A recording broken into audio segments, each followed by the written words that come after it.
Good afternoon and welcome to our celebration of the 10th anniversary of the National Institute for Civil Discourse.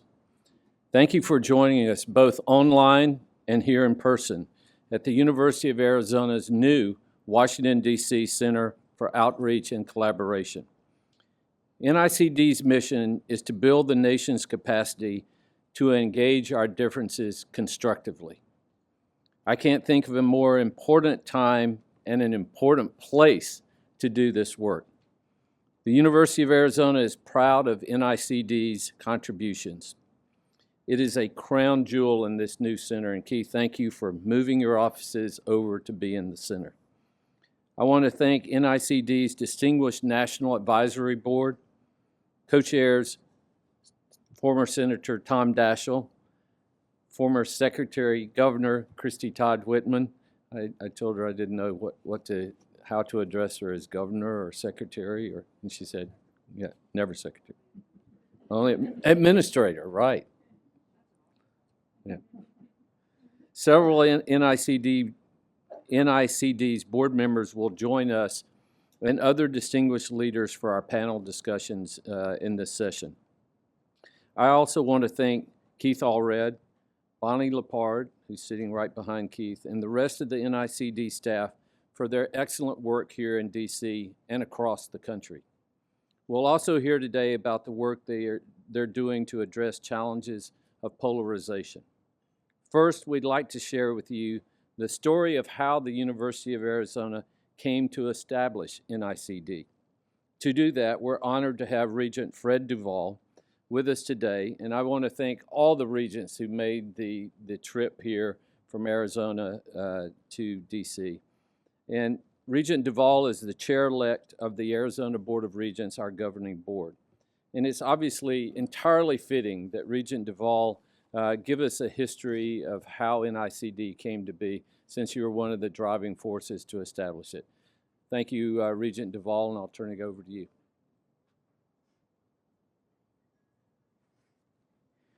Well, thank you, President Robbins. It's a pleasure to be with all of you, and thank you for being here today. It's also fun for me to see a lot of friends from 20 years ago when I lived in this city, and to be back to celebrate this milestone, 10-year anniversary of NICD. And so let me take you back just for a minute to 2010.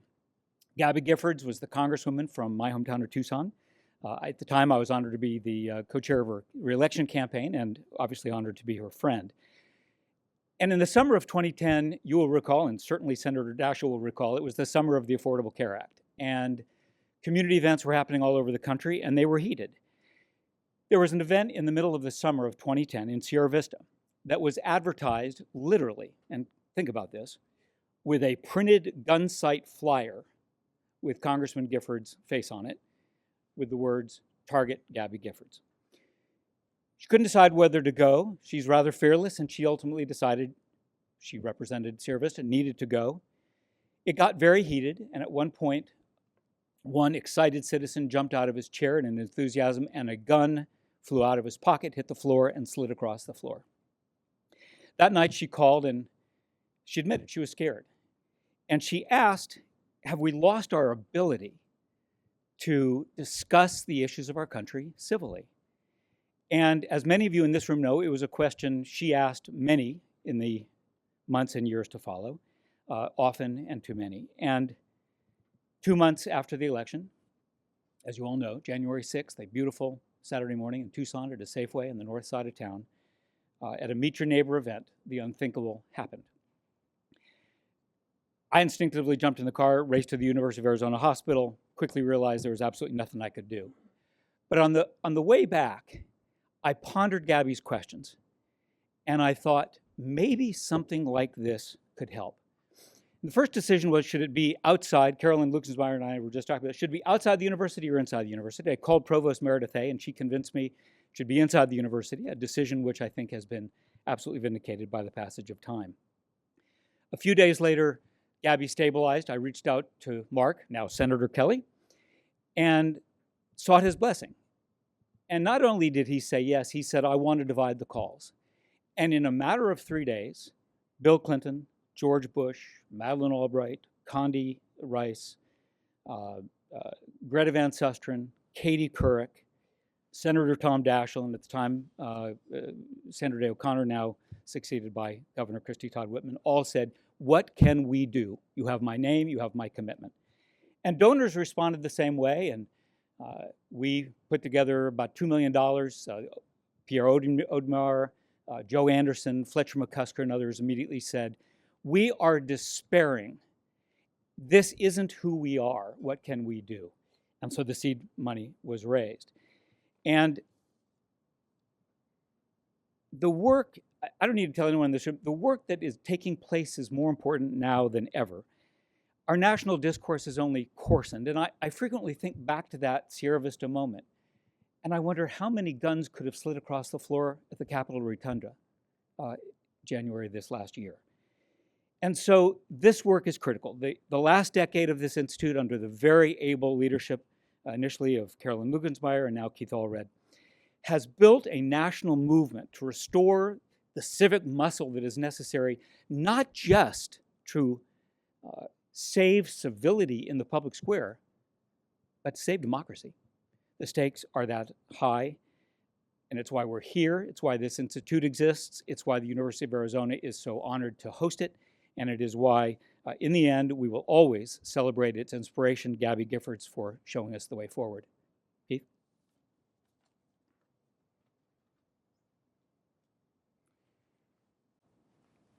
Thank you, President Robbins, and thank you, Regent Duvall, and thanks for all the energy and the leadership that you provided to bring this vision. Here we are 10 years later. Thank you so much for all of your good work on that. Hello, I'm Keith Allred. I'm the Executive Director of NICD, and it's my honor to spend my days working to try to fulfill Gabby's vision and the vision that Fred just outlined. I can't think of anything more important at a more important time in our country's history than to do the work we do every day here at NICD. Beyond inspiring the founding of NICD, Gabby, of course, remains an inspiration to the whole country as how she has responded to those terrible events and continues to live a vibrant life. So we are delighted to have her join us here from Tucson, and she's agreed to let me ask her a few questions about how she's doing and what she's up to now. So Gabby, thank you for joining us. Hello. And since you were injured, what have you learned from those experiences over the last 10 years? To be grateful for friends and family, and to live every day to the fullest. Everyone is so impressed with the mindset that you're able to bring to the circumstances that you've been faced with. How do you maintain your very positive outlook and your optimism? I want to make the world a better place. Well, it is absolutely obvious in how you conduct your life. And so what's your advice to others who are looking to make a difference in their own communities and wondering what they can do to help? Be a leader, set an example. Be passionate, be courageous, be your best. So you're such a a source of inspiration to so many in the country and around the world. Any particular people you would single out as inspiration for you? John Lewis, the civil rights leader. I miss him a lot. I miss it immensely. You know, and we sure are hearing a lot of John Lewis's legacy now as we're considering voting in this country. You know, 2020, 2021, these have been difficult times for the country. What do you tell yourself? You're familiar with difficulty. What do you tell yourself when times are difficult? Move ahead. Don't look back. Good advice for all of us. Do you think of your recovery process as discovering a new Gabby Gifford or a fight to reclaim the old one? The new one. Better, stronger, tougher. So, you know, we're delighted to be here in D.C. and have your husband close by as he serves in the Senate. We were hoping to get him to join us, but we understand how hard he's working for Arizona and what an intense time this is in Congress right now. Tell us a little bit about your teamwork with Mark. He is my best friend. He is so funny. I love him a lot. You've got a distinguished record in the Congress. You're now watching your husband serve in the Senate. How do you feel about Mark's election to the Senate? I'm so proud of him. Gabby, thank you so much. You really are an inspiration to NICD and to the whole nation. Thank you for everything. Thank you. Delighted to turn the time over to Tom Daschle and then Christie, Todd, Whitman, our co-chairs of NICD. Thank you very much, Keith. And Gabby, if you're still on, it sounds like you are, thank you very much for joining us this afternoon and for your extraordinary leadership and inspiration to all of us. Gabby was kind enough to come to South Dakota years and years ago for a leaders retreat that I did. Every other year I would gather a group of younger people who we had hoped would be interested in public service and bring leaders that we thought had bright futures to talk to them. And Gabby came one year and knocked everyone's socks off. And I've been indebted to her and grateful to her ever since that occasion. But it is an honor for me, truly, to be a part of this program and to have been part of NICD now for, I can't believe, 10 years. President Robbins, Regent Duvall, Carolyn, Keith, all of you responsible for the success and the progress, in spite of all of our incredible challenges, is something for which I'm very, very grateful. Regent Duvall, especially, you've reminded us again of the moving circumstances around NICD's founding. I remember those days as if they were yesterday. And Gabby, you have in particular been the one reason why I personally have wanted to make this a commitment for now an entire decade. You are the personification of why it is we're doing this today. When we started 10 years ago, I don't think any of us realized just how much more partisan national life would become. We thought it was bad then. And NICD's mission over these years has taken on new meaning, greater importance, and I would argue have even greater impact. President Robbins, Regent Duvall, and the rest of the University of Arizona leaders gathered here are responsible for the commitment made by NICD and the university to that progress, to that commitment, and to that future. This is going to be great convening space. I have been in a lot of places, a lot of venues in Washington. This may be the best I've seen, especially for a university. And so I congratulate you on the new facilities and can only hope that it will add to our ability to get things done. One of the other reasons why I've stayed involved is because I've had the good fortune to work with somebody I admire immensely. I consider her a close personal friend. I just love her dearly, and she has been an extraordinary co-chair. Please welcome with me our co-chair, Christie Todd Whitman.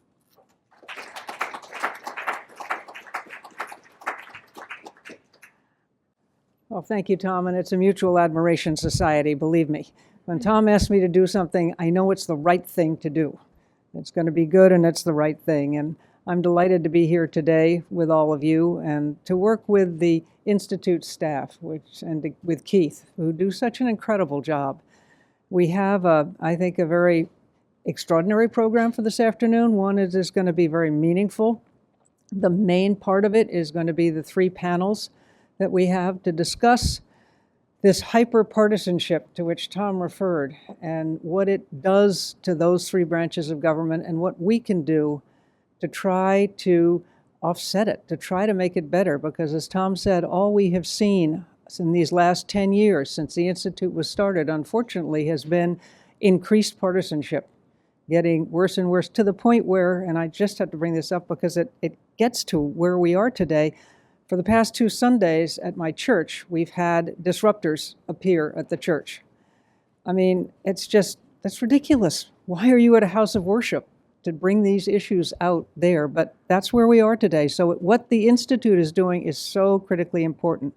And that's why we're going to hear from Keith first about what the Institute is doing today to help citizens understand, be engaged, and how they can be creatively and positively engaged with Congress, because that's where we have to start making the difference to try to tone down this language. We have to get people working together at the highest levels to be examples for everybody all the way down the line. So Keith, look forward to hearing from you on all the good things that are being done. I have to tell you, working with Tom and Christie is a great pleasure. I've said this to them. I've had the opportunity of working with other people that have had the level of accomplishment and experience that they have, but they are so much easier to work with than most of those that I have, and so dedicated to our mission. Thank you for your good work with us. So as Christie said, we have a very engaging program for you, the 3 panels. But we're going to tell you about 4 of our programs of what NICD is trying to do about the problem. And we're going to start with the Common Sense American program. This is a program that I was getting ready to launch on a federal level, and mostly why I was recruited to succeed Carolyn Lucensmeyer and come lead the National Institute for Civil Discourse. This is a program that is designed to, as Christie was saying, engage everyday Americans in a productive way with their Congress, in a little less polarized way, in a way that we search for, identify, and champion solutions that are wise enough that they can attract broad support. So we did launch that in January of 2019. So we've been going just a little over 2 years. We now have over 30,000 members.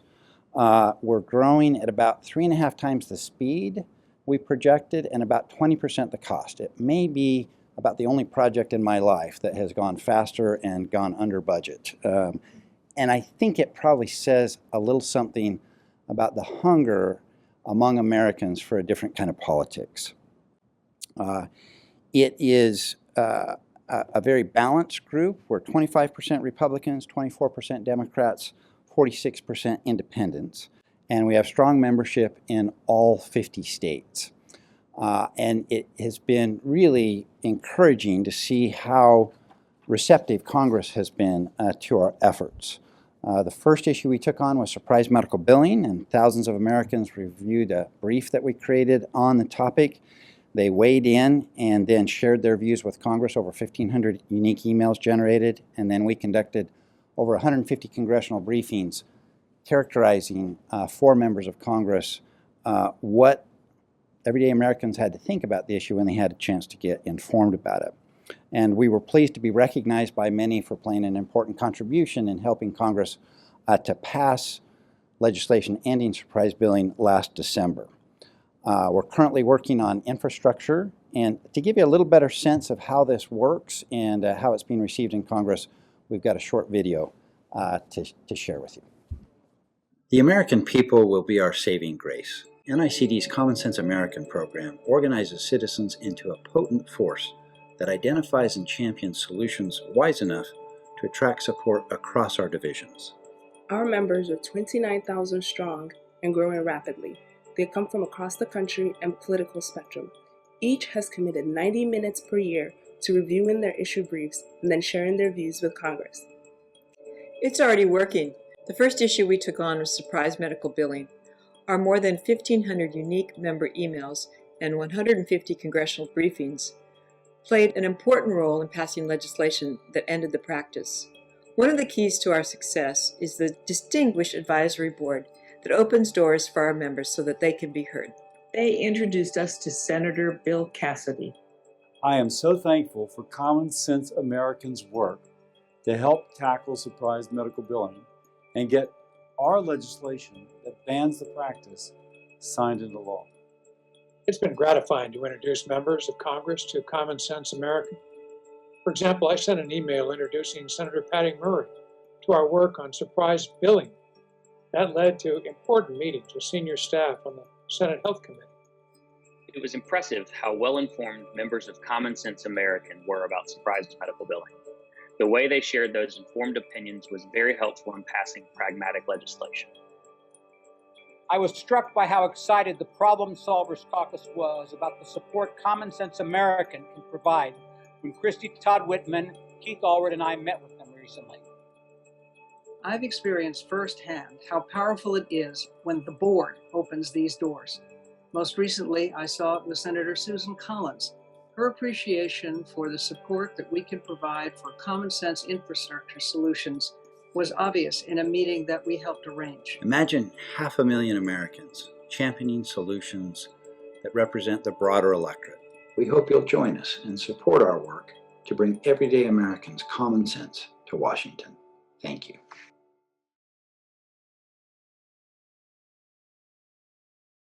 Our first panel today will discuss the challenges that rising partisanship poses for Congress. We're delighted to have Jim Colby moderating the panel. Congressman Colby served southeastern Arizona in the House of Representatives for 22 years. After announcing he would not run for election in 2005, he was succeeded by Gabby Giffords. Among his many awards, he received the George Marshall Award for Distinguished Service from the United States Agency for International Development. Known for the strong bipartisan relationships that he fosters, it's hard to find anyone in Arizona politics that doesn't have a good word to say about Jim Colby. Congressman Colby, everybody. Thank you, Leslie, for that introduction. And it's a great pleasure to be here today on this 10th anniversary of NICD. When Carolyn first called me when she was getting this started and asked if I would serve on the advisory board, I said absolutely. It's a great honor to be a part of this, and I think the work has been tremendous over the years, and so we're delighted to be here today. You've already met Tom Daschle, who's one of our panelists here today. Tom has a distinguished career in the United States Senate. He comes from South Dakota, as you probably know. He was one of the longest-serving leaders in the House, or in the Senate, majority and minority leader. He has a reputation for being a strong advocate for his positions, but he also was one that worked across party lines to get things done, to achieve things, to find the compromises necessary to pass legislation. So, Tom, we're delighted to have you as one of the co-chairs of the advisory board be here today to participate in this. You certainly have that expertise. Our second one is Mickey Edwards, and I think Mickey's with us. There he is. Mickey is joining us visually here from Princeton University. It's a real pleasure for me to be with Mickey. I have to say personally, he was one of my mentors when I came to Congress, and I learned a great deal about the legislative process from him and also about how the political system in Washington works and in the Congress. So Mickey also has a very distinguished career. He served for 16 years in the Congress from Oklahoma. He was in the leadership team there, and he is also the author of a book, by the way. Tom Daschle's author of a great book that you might want to look at, Crisis Point, Why We Must and How We Can Overcome the Broken Politics in Washington and around America. Mickey is also the author of a book the parties versus the people, how to turn Republicans into Americans. He's at Princeton University now, but he used to be at Harvard University. So we have two extraordinarily distinguished and experienced members of Congress, House and Senate. And so I'm going to lead off. We want to spend most of our time focusing on what things we can do to make things work better in the Congress. When we talk about polarization, the Congress is kind of just is a reflection of what we see in our society as a whole in the polarization. So we want to talk about what we can do to try and fix some of that in Congress. But first, let me just ask each of you briefly. I'm going to ask you two questions before we try to get into what we need to do to change things, how we could change the structure or the operation of Congress. I'll start with you, Tom. What do you think is the greatest cause of the polarization we see in our society and in the Congress today? What do you think is the biggest problem we're facing? Or how has it come about, I should say? Well, Jim, I think it's multifaceted. There's no question that times have changed dramatically in the last 20 years. I would cite social media in particular as a very polarizing force. People are inclined to want to tune into the things I can identify with. And that social media, when I was growing up, we had three sources for media, Walter Cronkite and Huntley Brinkley, and everybody got their information from the same sources, and that brought us together in many respects. We no longer have that. Information is splintered, truth is just an option, and as a result, we see just an enormous polarization from that alone. Secondly, I think what's caused a lot of it is the fact that most of the congressional races today are predictable before the races even begin. I'd say close to 80% of races now are predictably Republican or Democratic. So that makes the primary election far more important than the general. If you win the primary, you don't have to worry about the general.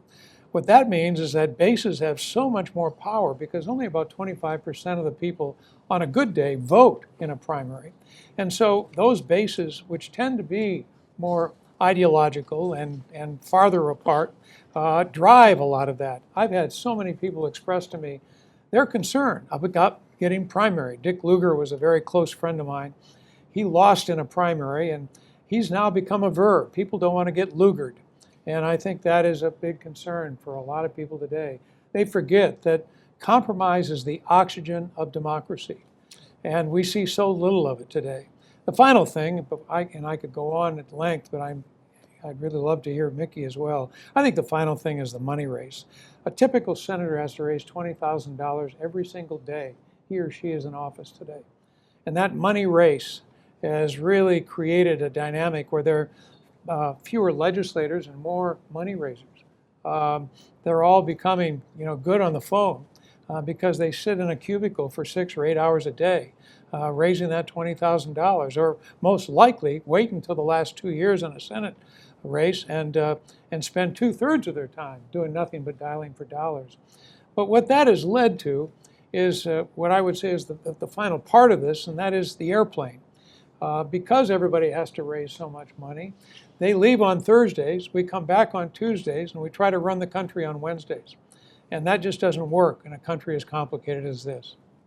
How is this manifested? You kind of answered a little bit towards the end of your answer there, but how is this manifested in the Congress itself, this polarization? What are the key things that have happened that really make Congress so polarized today? Well, what happens is that in Congress today, politics has become very tribal. The last thing I want to do is to say do things the way we did it 20 years ago, because times really have changed, and I want to be very respectful of the fact that times have changed and the leader demands are different today than they were back then. But I think that there is an inclination now to become more polarized, in part because caucus meetings, that is when the Democrats and Republicans meet separately, they really become pep rallies. It's beat the other team. There's almost a sports metaphor. Every day there's a competitive field. And I think what happens is, in the last 20 years, Congress has changed hands, I think now 6 times in 20 years. And as a result, there's always this drive to win back the majority, not to govern. It used to be that it was the election that determined the membership, and the membership ultimately governed. It's now the membership determines the election, and it's really become, I think, far more difficult. The other thing about the legislative process that has become especially affected is that we've turned just about all of the legislative process on its head. Now it used to be you'd go through a committee, then you'd go onto the floor, and then you go to a conference committee and work out the differences between the House and the Senate. Now, because things are so polarized and because membership is so tightly close in terms of numbers, it's the leaders that pre-conference everything. They figure out, well, what can we pass on the other side? And determine that, and then it kind of filters down to the members, and you try to pass something with just your members. It's a parliamentary system more than it is the legislative system we've known for 200 years. And so as a result of that, it used to be that the strategy drove the votes. You'd create a strategy, and then you'd go try to get the votes. Nowadays, you have to have the votes to determine the strategy. And so everything is in reverse to what it was 20 years ago. As I say, this is not a reflection necessarily on the current leadership, but a real appreciation of how dramatically things have changed in the last 2 decades. Mickey, are you able to respond to us now? Hi, Jim. Hi, Tom. Good to see you guys. What do you think is the cause of the greatest thing that you would point to as the cause of polarization in our society as a whole? And then how do you think this has been manifested in the Congress and the working of Congress? Well, first of all, Jim, I use a different term. I don't think the problem is polarization. I think that you are always going to have in any legislative body or any political setting, you're going to have poles. There are always poles. There's a question about how far apart the poles are, but they're there. The problem is partisanship, and we now have, because of the primary systems, where we used to get elected and think of ourselves as representatives of a certain constituency. In my case, it was Oklahoma City. And now you are elected thinking of yourself as representative of a political party. And that has changed the dynamic. I want to say a couple of things about what Tom said. First of all, absolutely right that a major problem is that things now go from the top down.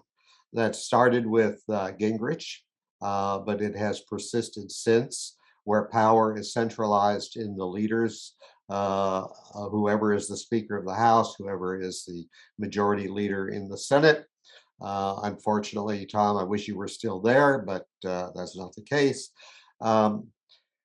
But we have this all through. So you remember when Newt Gingrich became the Speaker, Newt was not the most popular person in the Republican conference. I think, Jim, you would agree with me on that. He was not the most popular person. But Jim Wright, when he became Speaker after Tip O'Neill left, began, for various reasons he thought were legitimate. Jim Wright started using closed rules, and Republicans sort of rebelled about the fact that they couldn't get bills on the floor. So if you were to open up things where, for example, any piece of legislation that had 100 or more co-sponsors would automatically get a hearing on the floor and a vote on the floor. If you made in the room, now I can talk more about the House because I don't know the Senate, but if you had the Rules Committee 50-50, not overwhelmingly one party versus the other. If you gave the minority committee, the minority leader on a committee, the same ability the chair has to call witnesses, you could change things. You could tamp down the fires, because right now, the way it is scheduled, the way it is set up, you either are in the majority or you're nothing. You're in the majority or you have very little power. And therefore, every single day, every member is incentivized to do whatever he or she can do to defeat the opposition, because their ability to be, your ability to be effective depends on you defeating people of the other party. And Tom's right. It's more of a parliamentary system. That's one example of it. Another example of being a parliamentary system is the way members automatically support a president of their party instead of acting as a separate branch of government. So, I think that you got to focus somewhat on polarization, but a lot more on partisanship, because I think that's the root problem.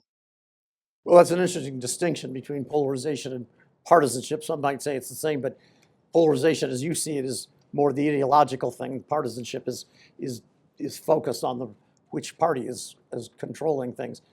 Tom mentioned something earlier about how the process has been stood on its head here, so that they don't go to conferences anymore. The reconciliation bill is being considered now as a classic example of that, where everybody's saying, well, we can't go past this thing until we know what the Senate's going to do. So we have to pre-conference it with the Senate.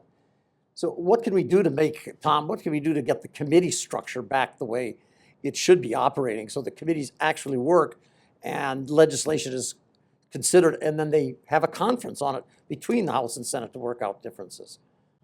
Well, I'm a real committee guy. I had the good fortune to chair a number of subcommittees in a committee, and I have to say it was really thrilling. If you really like public policy, that's where you get your hands dirty. That's where you really can roll up your sleeves and get into an issue. We used to have these fantastic people that would come to testify, and we'd try not to just have this boring paper-driven written statement. We'd want to mix it up with, more of a conversational environment in these hearings. But it was really the essence of good legislating, is to have that experience with witnesses from all over the world. And we do so little of that today, and I regret that. So I don't know how you get back to it. But I think, we call it regular order. It's such an inside term that nobody really can appreciate what regular order is.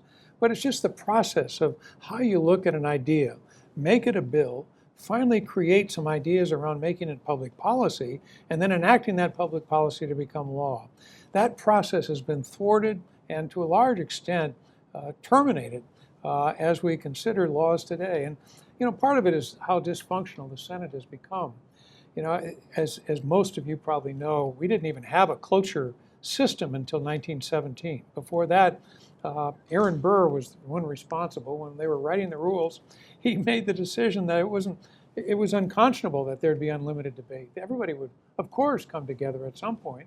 So they decided not to have any rules to proceed, motions to proceed. It was only when we needed to go into World War I that we passed a cloture for the first time. Woodrow Wilson was president. Well, from 1917 to 1967, there were 47 cloture votes, period, all through the Civil Rights era and everything else. In the last 2 years, there have been 231 cloture votes. So that's all you need to know about how dysfunctional the system is today. So we've got to work to bring Senate rules and probably House rules alike back to some sense of order and some sense of real tangible ability to get things done. And I like Mickey's ideas. There has to be an inclusive effort. Democrats have isolated Republicans. Republicans have isolated Democrats. It's really rare today that you can even bring an amendment to the floor, because both leaders, and again, I don't mean to criticize, it's happened historically with leaders on both sides, but leaders have been increasingly reluctant to allow votes to come to the floor in and of themselves, and we've got to address that. Mickey, let me look at this through a different prism with you, this committee thing. It seems to be one of the evidence that this committee system isn't working right today is the one bill that gets through every single year is the National Defense Authorization Act, the NDAA. And that committee works behind closed doors because they're dealing with intelligence and confidential information.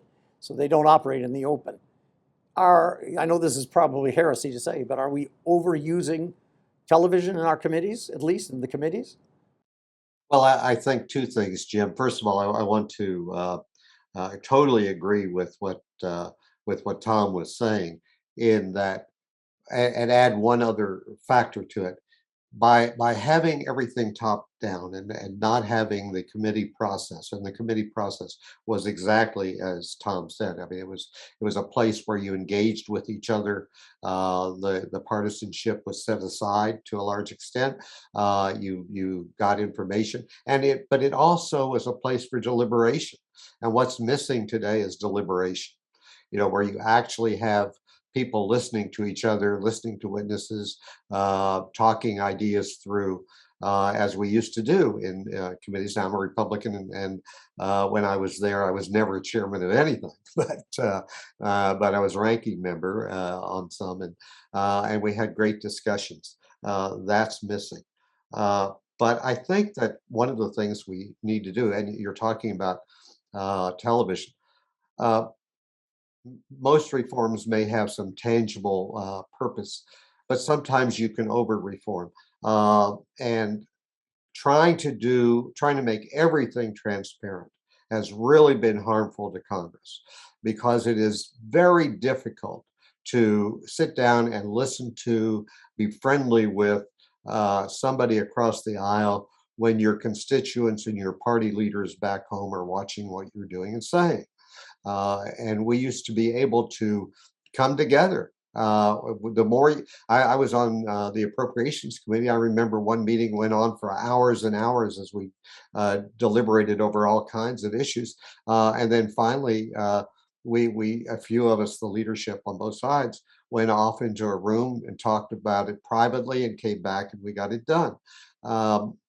So, a lot of reformers have kind of killed the ability to engage openly and honestly with each other, because you've got all these people watching to make sure you don't sell out. And that's a serious problem. I was on the Appropriations Committee. Virtually every bill in the House, this is different, of course, in the Senate, but every bill in the House, appropriation bill, came with an open rule, could be amended by people. Now almost no bills come to the floor with an open rule, allowing no kinds of amendments. Is that something we should be reforming? Is that? Well, I mentioned earlier that part of this started with Gingrich, and when Jim Wright became speaker, Gingrich became speaker not because and became the Republican leader not because other Republicans liked him. Most didn't, but it was because he was willing to take on Jim Wright and the leadership that had gone to almost everything being closed rules. Now Republicans do it too.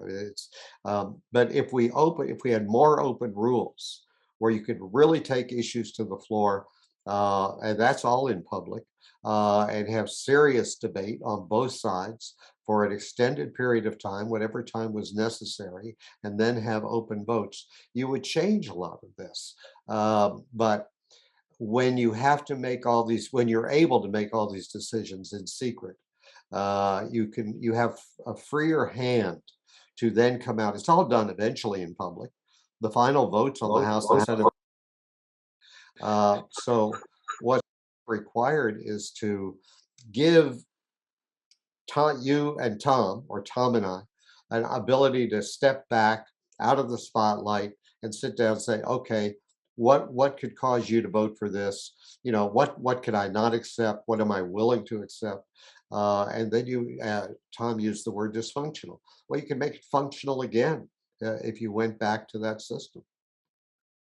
Tom, turning that to the Senate, what would you do about the cloture in the Senate? What should be done about that? Should it be changed? Should it be abolished altogether? Well, I would prefer to see if we could change the way filibusters are conducted. Times have changed. We did two things that have really, and this is really to Mickey's point. In the name of reform, we did two things that really changed fundamentally how filibusters take place. The first is in the well, actually we did three. We omitted filibusters completely on the budget process, so now we have reconciliation, right, which brings the threshold down to 50 votes. We've eliminated the filibuster on nominations of all kinds.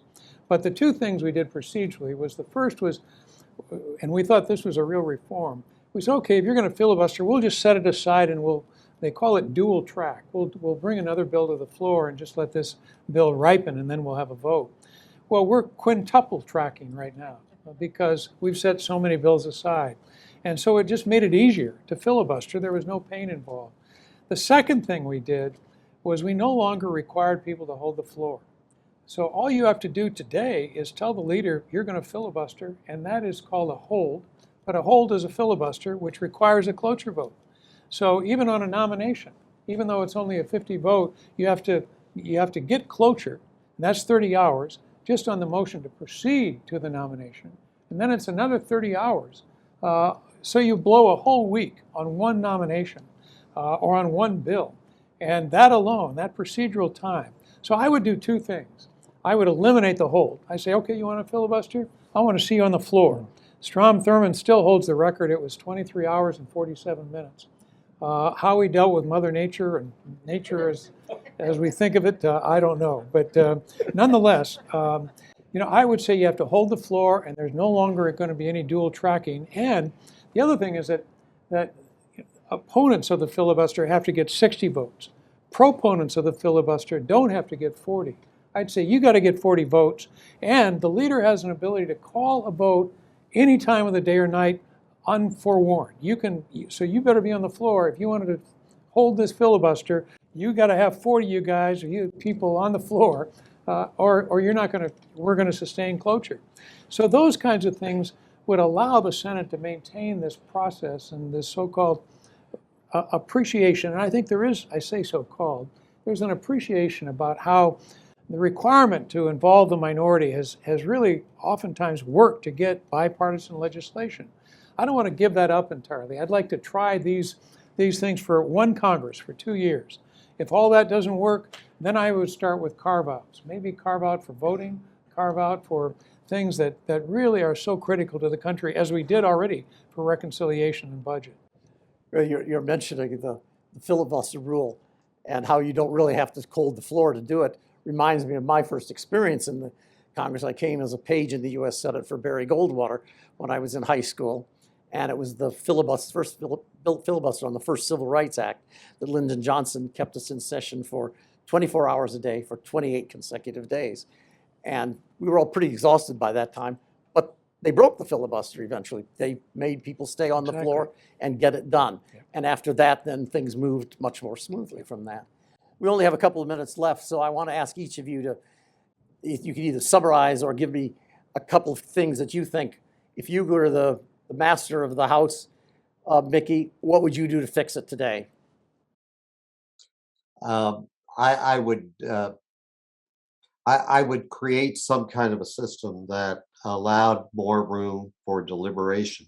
But I would also go back to the times when, here's another reform that went wrong, when people traveled together, members traveled together, where you had events where Republicans and Democrats were together and with their spouses, one of the things that happens now that it did not happen before is that you could serve without really knowing anything about the other people you're serving with if they're in the other party, other than the fact that they're in the other party.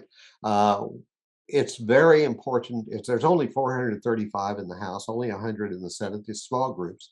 It's important that people get to know each other as human beings. The more we could do to create harmony by me getting to know Tom getting to know you, Jim, getting to know our wives, getting to see each other as fellow human beings trying to solve problems together for the country. I think that would be a big step. Thank you, Tom. What would be your recommendations for what you would do if you were king of the Senate for a week here, and how you fix the place? Well, Jim, I think we've got to make compromise cool again. We've got to. How do we do that? Well, I think in part it's engagement. I talk about people. I was at a conference yesterday in Williamsburg, and I was asked, "Are you hopeful?" And I said, well, I'm hopeful to the degree we can accomplish what I call RICE, R-I-C-E.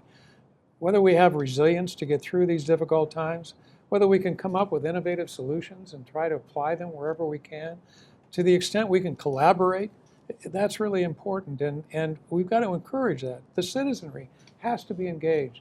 Democracy has never been more at stake. I can't think of a time in my lifetime when I've been more concerned about the quality of our democratic republic than right now. And the E in my RICE is engagement. We've got to be engaged. And I think that's what Common Sense American's all about. I mean, it's engaging the citizenry, to urge people, to put pressure on them. If all they're hearing from is their base, we're in trouble. If they hear from the rest of us, and they know that this is important, and they hear it a lot, I think it can make a difference. So that E in my rice is really a very critical component to getting this done. Well, it's a good note, I think, for us to end this on. There's so much more we could talk about. I've got 100 different specific things I'd like to ask you, each of you about, but we'll have to have another session to do that. Mickey, we really appreciate your taking the time from out of your day there at Princeton. We hope your courses are going well there, and we thank you for participating here. And Tom, obviously, we're very grateful to you for the leadership you provide to the NICD with the advisory board, to you and Governor Whitman. And thank you very much for participating. Thank you to the audience, for everybody for being here. Thank you very much. Thank you.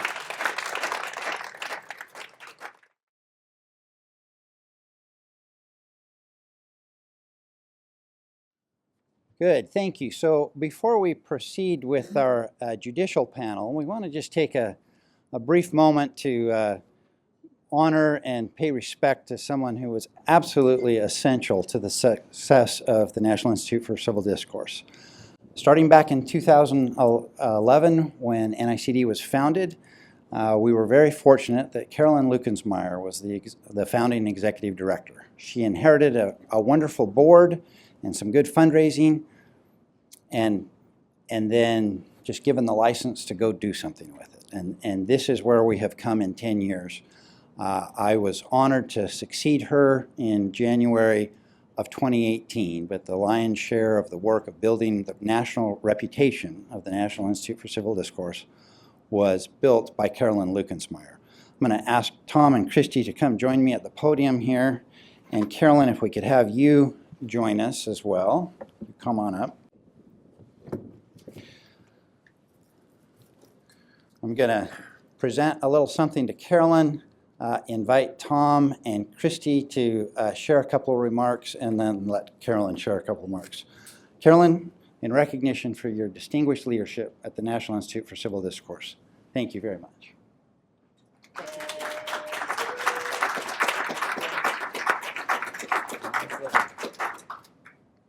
Well, Carolyn, let me just join Keith and Christie especially in congratulating you and thanking you for taking an idea to a concept to the realization of this organization today, 10 years later. It's that inspirational leadership that got us off the ground. And it's been a pleasure to work with you, to know you, and to be inspired by you for now all these years. Congratulations. Caroline, I want to add my voice to that. This is your baby. We are where we are today and able to move forward under new inspired leadership because of your initial inspiration and the work you put into it. And we really can't thank you enough. Thank you, Christie.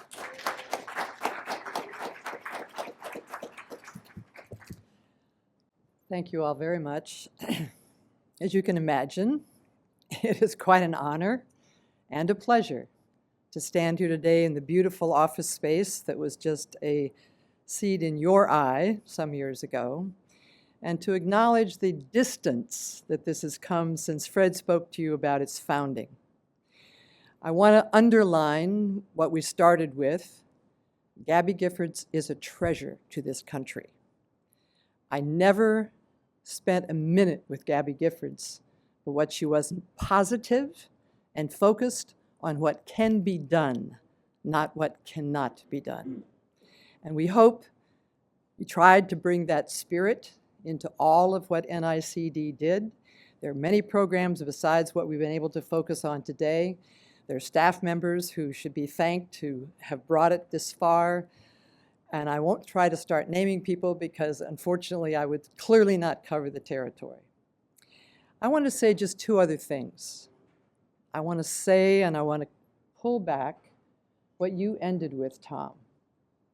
I would say exactly the same thing. It actually moves me deeply. I'm 76 years old. I have never been more concerned about the health of our democracy than I am today. The other piece, the gift that I had at America Speaks, the gift that I had at NICD, was not just always spending time in Washington, but actually being out in communities all across the country. And one of the dilemmas of the world that we live in is the gap between national media, both traditional and social, and the stories that we are fed constantly, which are mostly negative and about how divided we are. Anyone who's worked for NICD, that has worked out around the country, will tell you that when you go into communities, whether it's El Paso, Texas, or Dover, Frostcliff, Maine, or Omaha, Nebraska, in those places, the minority, very radical voices on both sides do not dominate. The vast majority of Americans know that where we are is wrong, and they want to do something about it. And that's one of the gifts of NICD, and many other organizations at this point, is beginning to show the way, community by community, about how ordinary citizens can come together and actually do things to problem solve and discover, if we start with who we are as human beings, not like Mickey said, who's a Democrat and who's a Republican, we quickly discover that we have more in common than we have that divides us. So I know that whether or not I feel optimistic or pessimistic about the future of our country all depends on what I choose to pay attention to. If I put all my focus on the dysfunction that Jim and Mickey and Tom so clearly laid out, I'm very pessimistic about the future of our country. But if I put my attention on what ordinary people, every state in this country, are doing to try to right the ship, it is we the people who've done it before, and we can do it again. Thank you.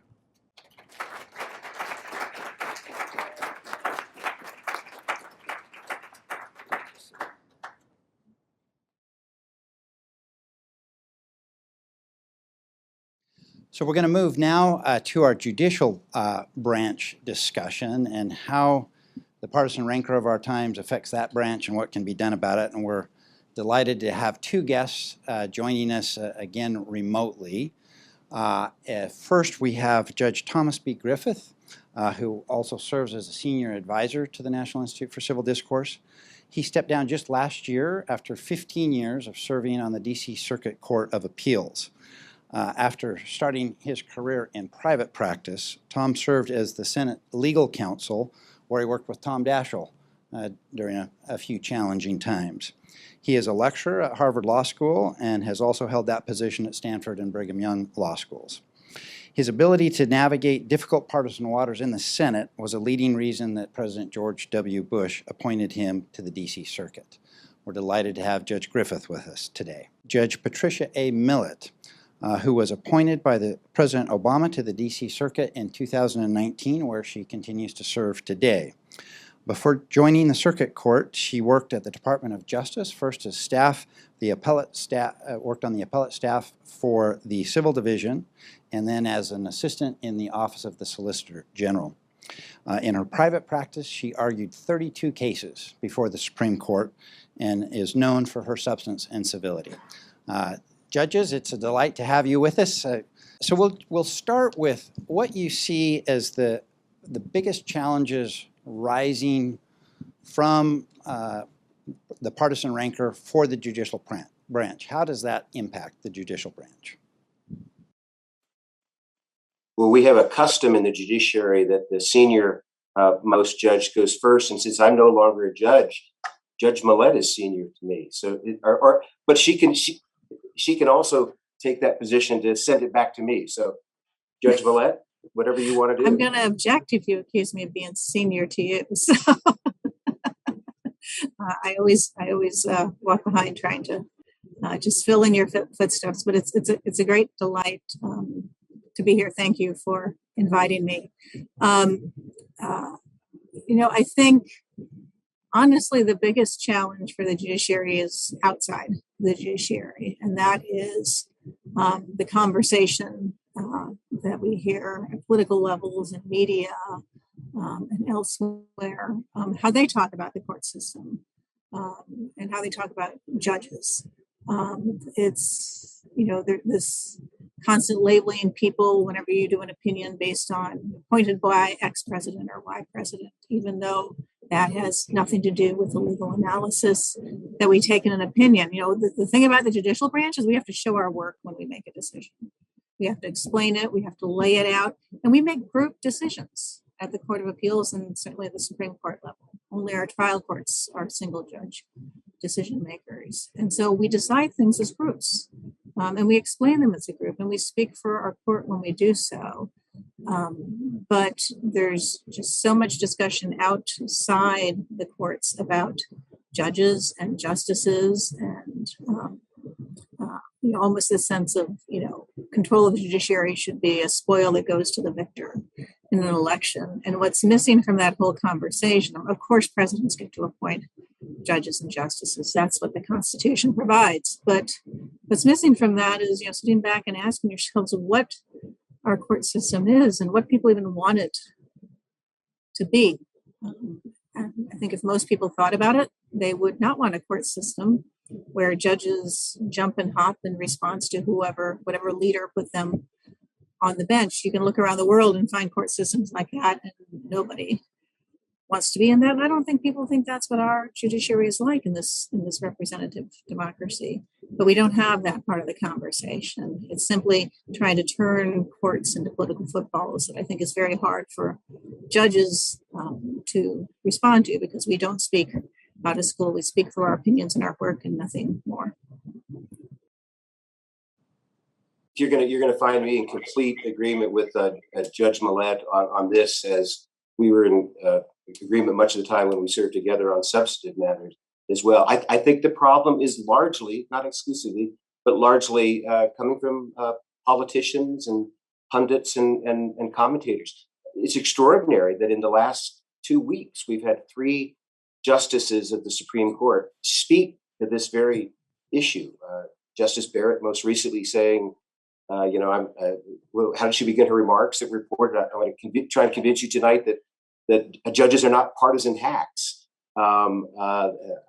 Justice Thomas said much the same, and Justice Breyer. This is a theme that he's been sounding for years and years. So this isn't just confined to one set of judicial philosophies or to judges who are appointed by President X and not President Y. I think it's a real concern. It's a real threat to the independence of the judiciary to see judges, as to borrow Justice Breyer's phrase, as the political JV. And I can tell you from my time on the DC circuit, 15 years there, I never saw once a judge make a decision that I thought was based on her prior partisan affiliations. To be sure, judges have different views about the role of the judiciary, how to read a statute, how to understand what the law is. There are judicial philosophies regarding that, and you expect and hope some difference amongst judges on that. But never once did I see any judge act in a partisan fashion, and yet the pundits, the commentators, and I'm afraid far too many politicians assume that that's exactly what's going on, and it's just not. So I think one of the themes there, and what you were saying, is that mostly it's what's happening outside the judicial branch that creates challenges for its functioning, the way in which partisanship may affect it. Judge Griffith, I think you phrased it something along the lines, it's mostly outside, maybe there's a little bit inside. Let me just invite you to take us inside the judicial branch. Most of the rest of us may have less of an understanding of its full internal workings. As you said, Judge Millett, we see the product, you have to provide the reasoning for it, but we don't always see the processes behind those decisions.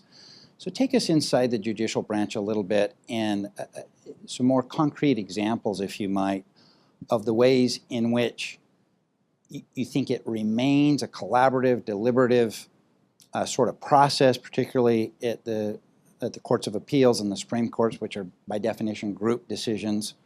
In what ways would we all be encouraged by if we saw inside, if you could give us some concrete examples, and are there anywhere you say, but here are a few things that within the judicial branch maybe are a problem, maybe we could do better? And he's much more seasoned and wiser than me, so he's probably the better lead on these things. So I think a part of what allows this confusion to exist is that people don't understand, and they aren't even taught that much about our judiciary, right? I flash back to high school civics, and you spend a lot of time on Congress, a lot of time on the president, and maybe a day or two on the judiciary, and you talk about Marbury versus Madison and Brown versus Board of Education, and that was about it. And people don't understand how the courts, especially the appellate courts, the Supreme Court, they hear about in the news most often, and then the appeals courts operate. And quite frankly, we don't have as much of a public face in our operations as a trial court you see on TV all the time does. People send in briefs, we read them. Our public face is during oral argument, which has been less public. It's just been audio during the pandemic for our court. But then we go back and we deliberate and we issue a written opinion. And so people don't see much of us other than in oral arguments and don't get taught about our decision-making process. But as I said, we decide in groups for the Court of Appeals. It's ordinarily groups of 3, even though it's an 11-member. DC Circuit has 11 active members and 6 senior judges. So we sit in groups of 3, and people may come and hear what we say at oral argument, but after oral argument, we go in and conference.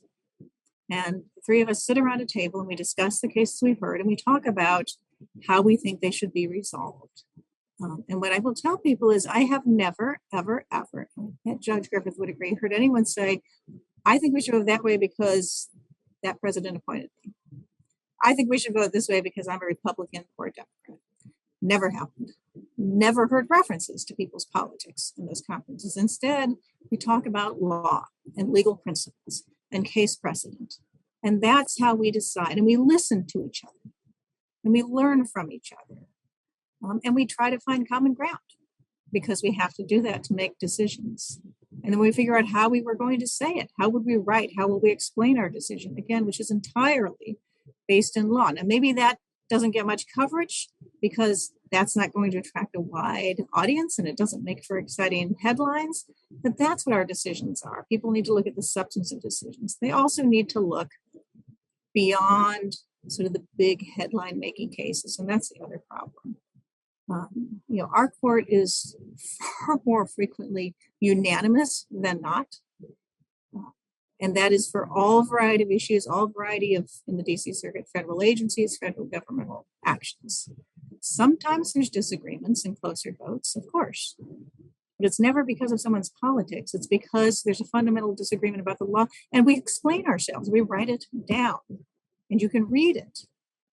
And it's substantive and it's very real and it's very concrete. And so I think part of it is, we need to better educate people about how the court system works.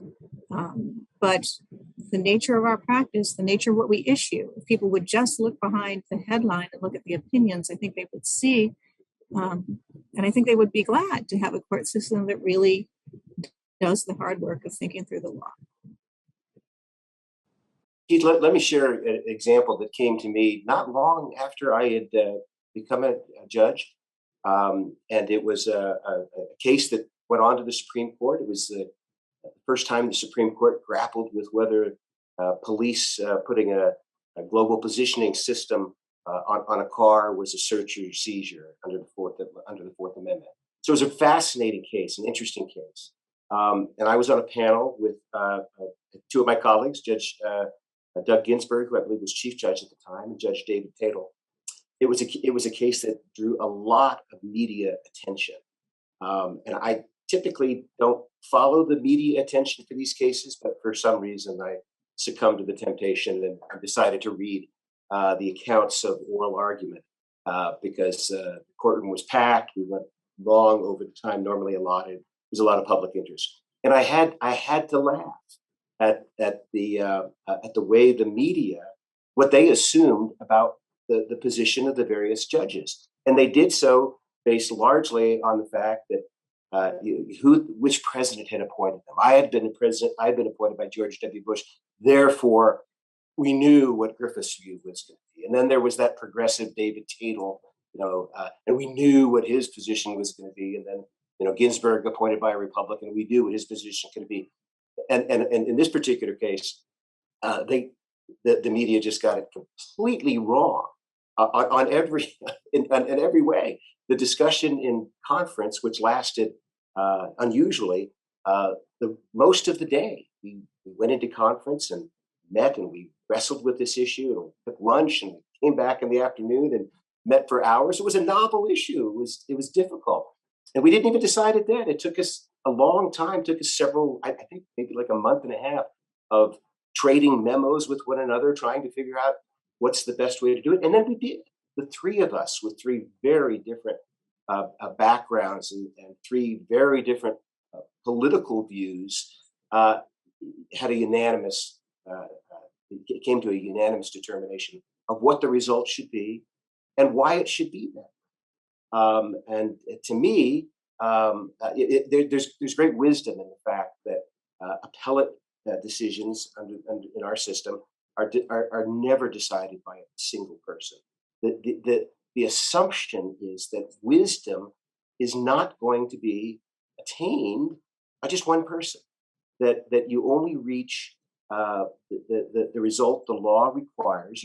You best reach it when you have a group of people who are discussing with one another respectfully and vigorously. And the assumption is that is a better system to arrive at the neutral application of the law to facts. And I think there's great wisdom in that. But, the Constitution itself assumes that there's going to be vigorous disagreement in the citizenry. And yet the Constitution creates a structure of government that requires compromise. It demands compromise. It protects minorities and makes certain their voices are heard. And the majority has to deal with minorities, whether it be political or whatever sort. And that's an assumption that we're going to be reasoning with one another. I can't remember who it was that said it, but I liked it that the Constitution can withstand vigorous disagreement. It cannot withstand a citizenry that holds one another in contempt. One of the great things about our federal judicial system, at least as I've experienced it on the DC circuit, was there was never contempt. It was just, if anything, the problem was too much deference and awe for one another. And that's a good model. Now you seized upon me allowing for some possibility that human bias works its way in, and of course it does. We're humans, right? But the point is, when that happens, that's wrong.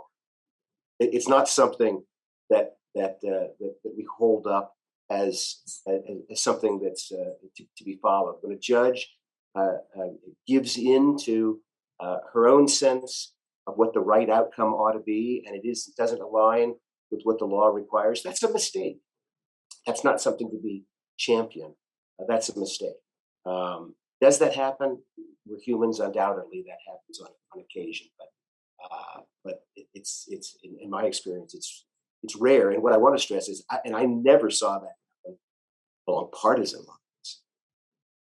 I would say, I think it's trying to explain sort of the way our system works. It really holds us accountable. It doesn't let you get away with that, and it actually kind of beats it out of you if somehow it is slipped in to the system. Because as I said, you have to sit around in a room with your colleagues and discuss and debate based on law and precedent and legal reasoning.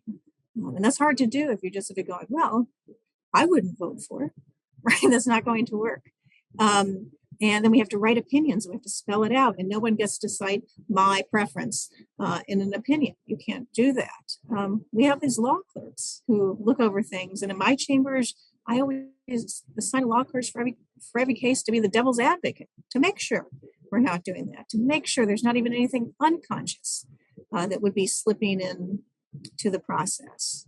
And so I think there's really a lot of structural protections built in. And even if, the panel decision can be reviewed by all the members of the court, the active members of the court, it can be reviewed what's called en banc. And we share our opinions with the entire court before they're published. So it really is, there's really no way to sort of keep a hidden bias in there.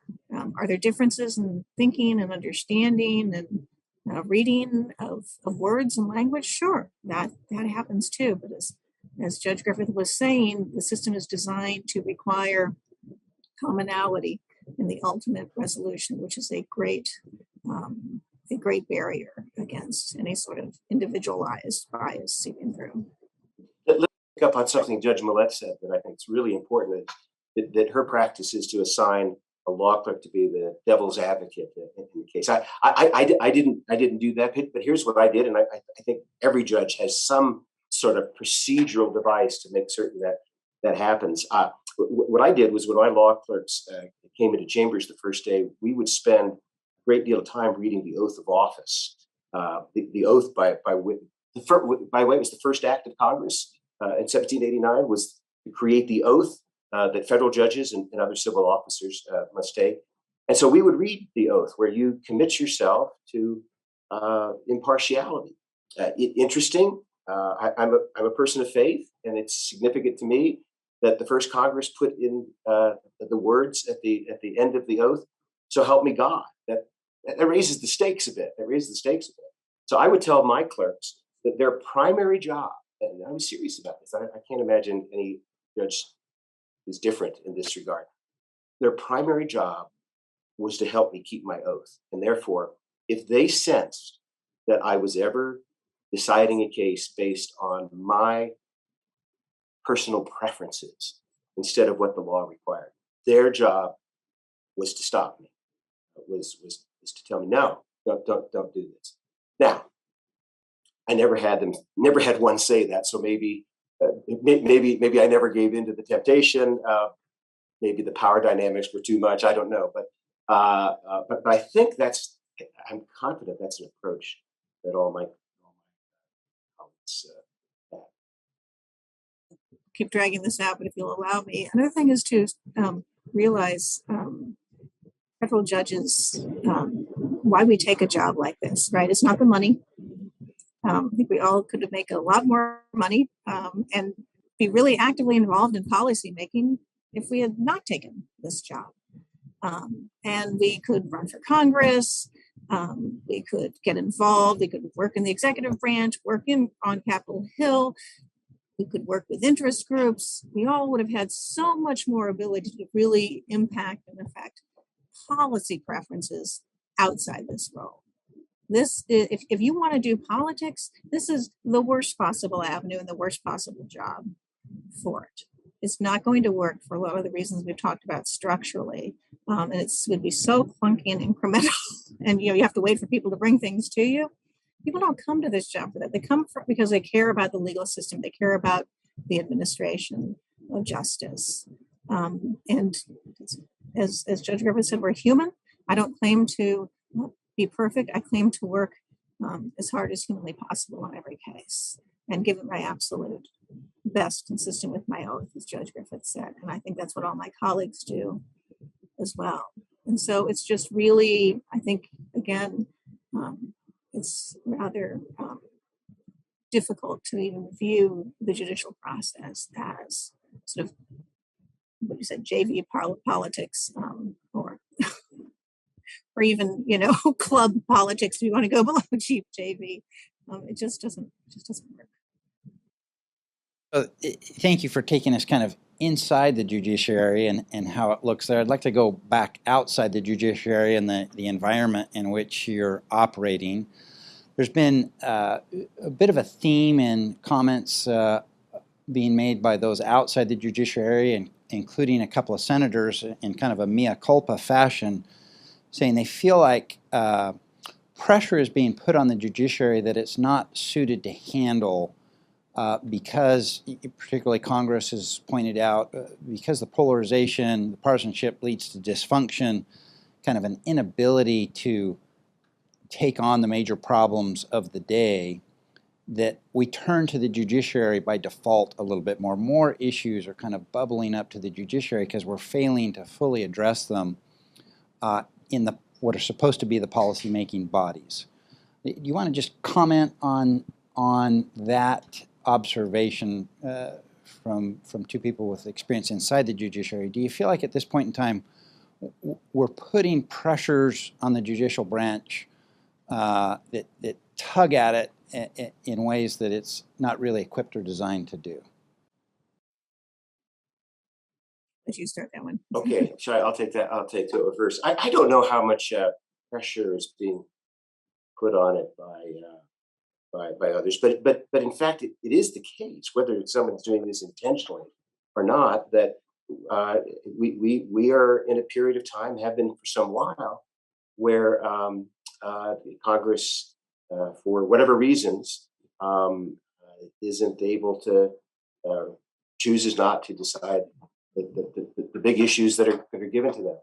I'm a judicial conservative, and therefore I look askance at any effort by the judiciary to pick up the baton and become the policymakers that perhaps Congress is not. I mean, I think that's a fundamental violation of the separation of powers. As I tell my students, remember back to high school civics, at least in my time, there was a cartoon for how a bill becomes a law. Now it's the song "I'm Just a Bill" from Schoolhouse Rock. But that cartoon, that song is describing how the Constitution tells us we are to make laws in our country. And I don't remember ever seeing a judge in that song or that cartoon. Fundamentally, judges, we're not the ones that are supposed to be deciding what's right, wrong, fair, and just. That's up to the politically accountable representatives of we the people. And if they're not going to do it, well, that's, in my view, it's not the role for the judges to step outside their lane and start making law. That's the role for Congress and for the president. I will say, I certainly agree. One thing that has gotten hard and relates to what you're talking about is we are often asked to apply statutes that have not been updated in decades to modern day problems. Whether, our Telecommunications Act written in the 90s, and we have to apply it to modern day problems, net neutrality. Before it was even a twinkle in the eye of most people who were even techno experts, which I am not, because statutes are not getting updated. And so where you see courts, I think, struggling a lot is trying to take statutes that were written at a time with language that just doesn't fit the modern day. And again, we don't think we're legislating, but we are simply at some level sort of trying to make a glass slipper fit a foot it was never designed for in our cases. And it can be really difficult for courts in that regard. And so I do think at some level, if having Congress, and Congress has a lot on its plate, especially in the last year and a half, dealing with the pandemic and the economic consequences that attended it. So I don't mean to suggest that they're not doing things on purpose by any means whatsoever. It's just that I think sometimes that becomes the hardest area as a judge, for me at least, in trying to figure out staying within my lane, but then really wishing that Congress would have been able to give more updated guidance. And you've seen that even from the Supreme Court. In fact, in the case Judge Griffith was talking about with the GPS on cars, if I recall correctly, Justice Alito, in his opinion of the Supreme Court, specifically called on Congress, to update the statutes on these types of communications and use of communication devices, because the tools that was a Fourth Amendment case, but that really, if Congress deals with a lot of these matters legislatively, we don't even have to get to difficult constitutional questions. Good. So we've heard so far in our program, at NICD, our focus is always more on what do we do about the problem and not just dwelling on the problem. So let me just invite you to kind of express your wishes here for what, and as concretely as you can, what other actors could do in our system that would make us function better as a nation, would help the judiciary operate in a more suitable environment. And let me just invite, the White House, the Congress, citizens, any particular advice of here's, if you could wave a magic wand, here's what we would change. I'll throw in the media there since we've mentioned that today. What would your suggestions be for how we get to a better place? Justice Sandra O'Connor was a huge proponent of improved civics education and, in particular, understanding of the court system. So that people don't even have the right language and the words and understanding or comprehension now to talk about the courts, and so they are simply at the whim of people who choose to try to put everything in a political lens. And so I do think. So I guess this includes educators, but it includes media and those who create programs on the courts to really talk more, because at least certainly in my role as an active judge, I can do panels like this, but I don't go on a CNN town hall panel or something and start talking about the judiciary in this regard. And we don't get to write editorials after we issue opinions saying, no, here's really how it worked. We are quite dependent on the outside world doing its job of being an educated citizenry. And I talk, in particular, I think lawyers. When I talk to law students, when I talk to my law clerks, when I talk to groups of lawyers, I say, it is incumbent upon you to explain to people how the judiciary works, really works, and ask, how we want it, what we want it to be. When people will try to do labels, ask them, is that really what you want? You can look around this world and find plenty of judicial systems where judges just respond to whoever has the power, whoever the president was. I don't want that system. I refuse. I wouldn't take this job if that were the system. I would quit in a minute if I thought that were the system. I want to hand off a better judiciary to my children than I came in with, just as others have done before me. We're always trying to make things work better. But until people understand that, and until I can communicate it to them and they can be taught about it and educated about it, we're really fighting uphill. Yeah, thanks, Patty. I have three quick thoughts. First one is I wish politicians and elected leaders would approach the role of the courts differently. It was shameful for President Trump. I can say this now that I'm no longer a judge. It was shameful for President Trump to criticize the decision that went against him because the judge was appointed by President Obama. Used the phrase Obama judges. As you recall, that drew a highly unusual but very quick rebuke by the Chief Justice, and I cheered him on. In fact, I pulled over to the side of the road and sent him a text message saying, "Bravo, bravo, bravo." That sort of talk, and it occurs on both sides of the aisle. I'm afraid that to have senators go to the steps of the Supreme Court and use violent language to describe a reaction to decisions of the Supreme Court, potential reactions. I'm sorry, that's shameful. So our politicians and elected leaders need to tone it down when we're referring to the judiciary. This is a precious commodity that we have. It's a fragile. Judicial independence is fragile, as Judge Millett has pointed out.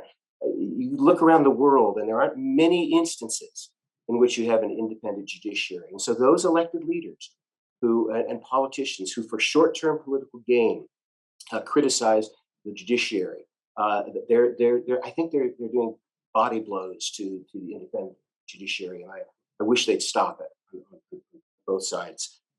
There's a challenge that the media has, right?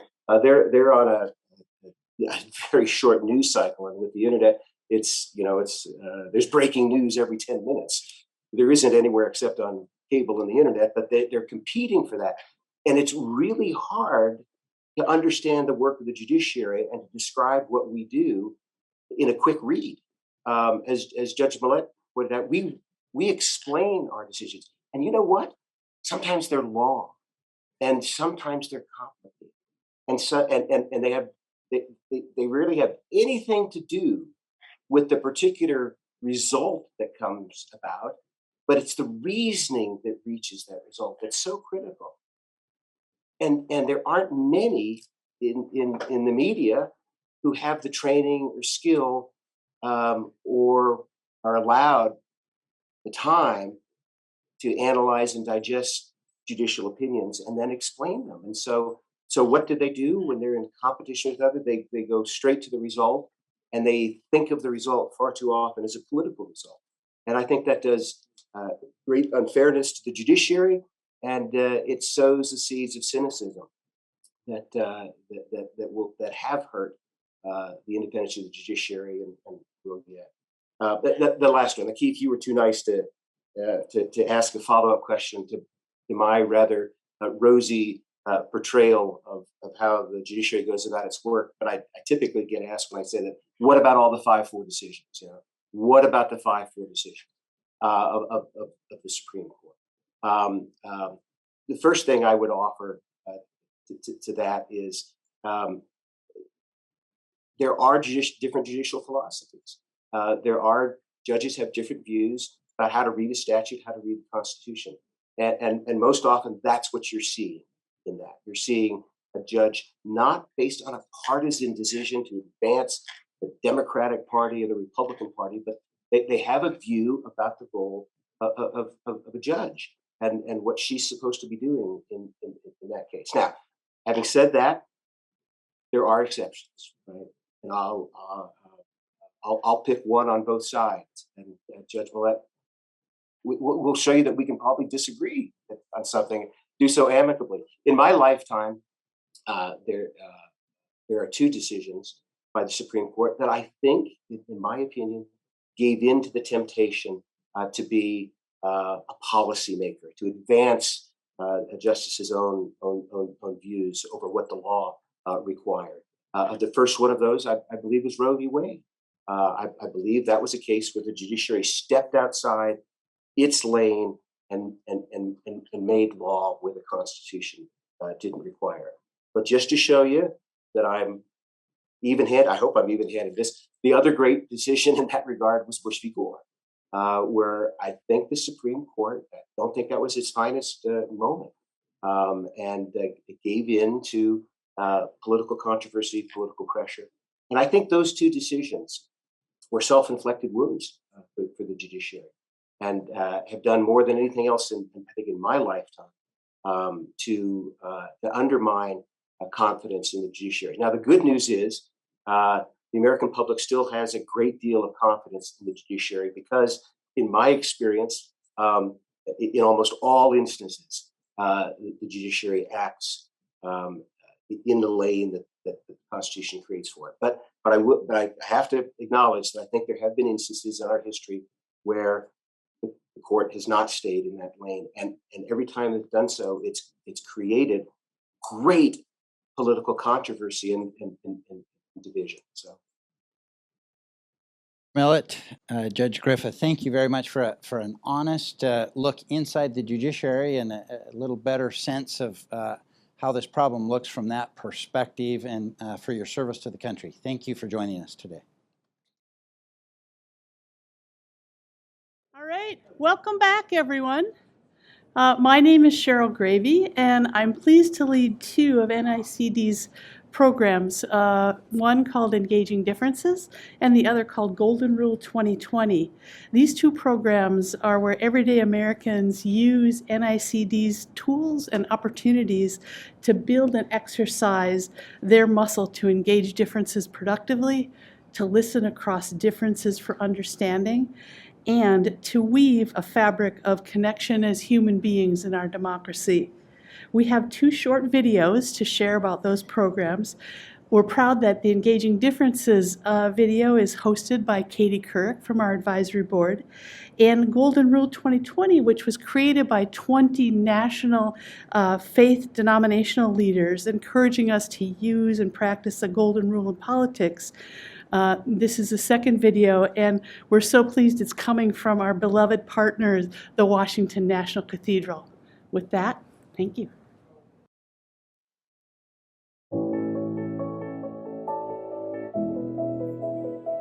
Welcome to Engaging Differences, a program that reminds us how we can work together to address the challenges of our day. In today's society, we're connected by social media and technology, and yet we feel more disconnected than ever. Our politics are polarized. The media is partisan. Families are divided, and friendships are strained.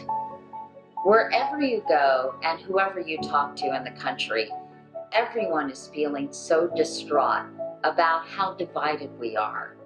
And yet, they want to change things, but it seems they don't know how. Part of the problem, it seems to me, is people are seeking affirmation instead of information.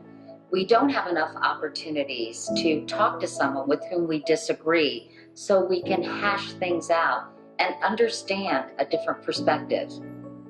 But there is real hope. I've seen people have conversations calmly and articulately, and at the end of them, they really do understand each other better, and they can see how similar they are. Here's what some of our fellow Americans from all backgrounds and political persuasions have to say about the problem, but more importantly, what we can do about it.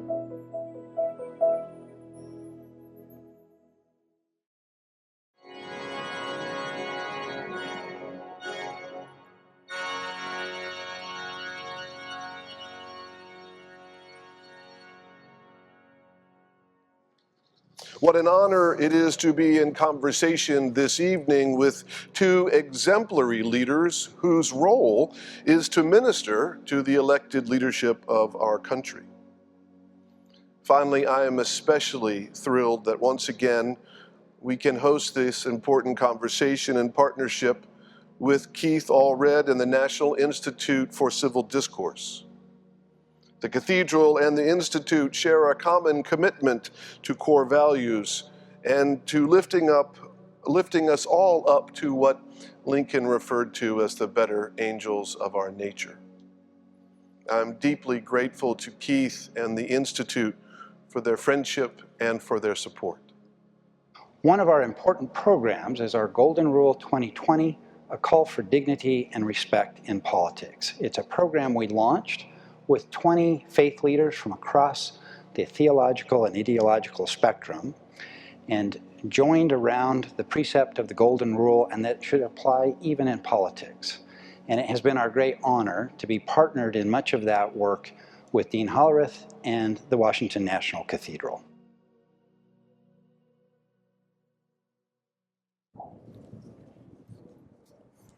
Good afternoon. My name is Bonnie Lepard. I'm the Deputy Director of NICD, and our next discussion is about the growing and increasing bipartisanship and the executive branch. This is a topic particularly close to home for me. My husband, Bruce Reed, has spent many years in the White House working for Presidents Clinton, Obama, and Biden.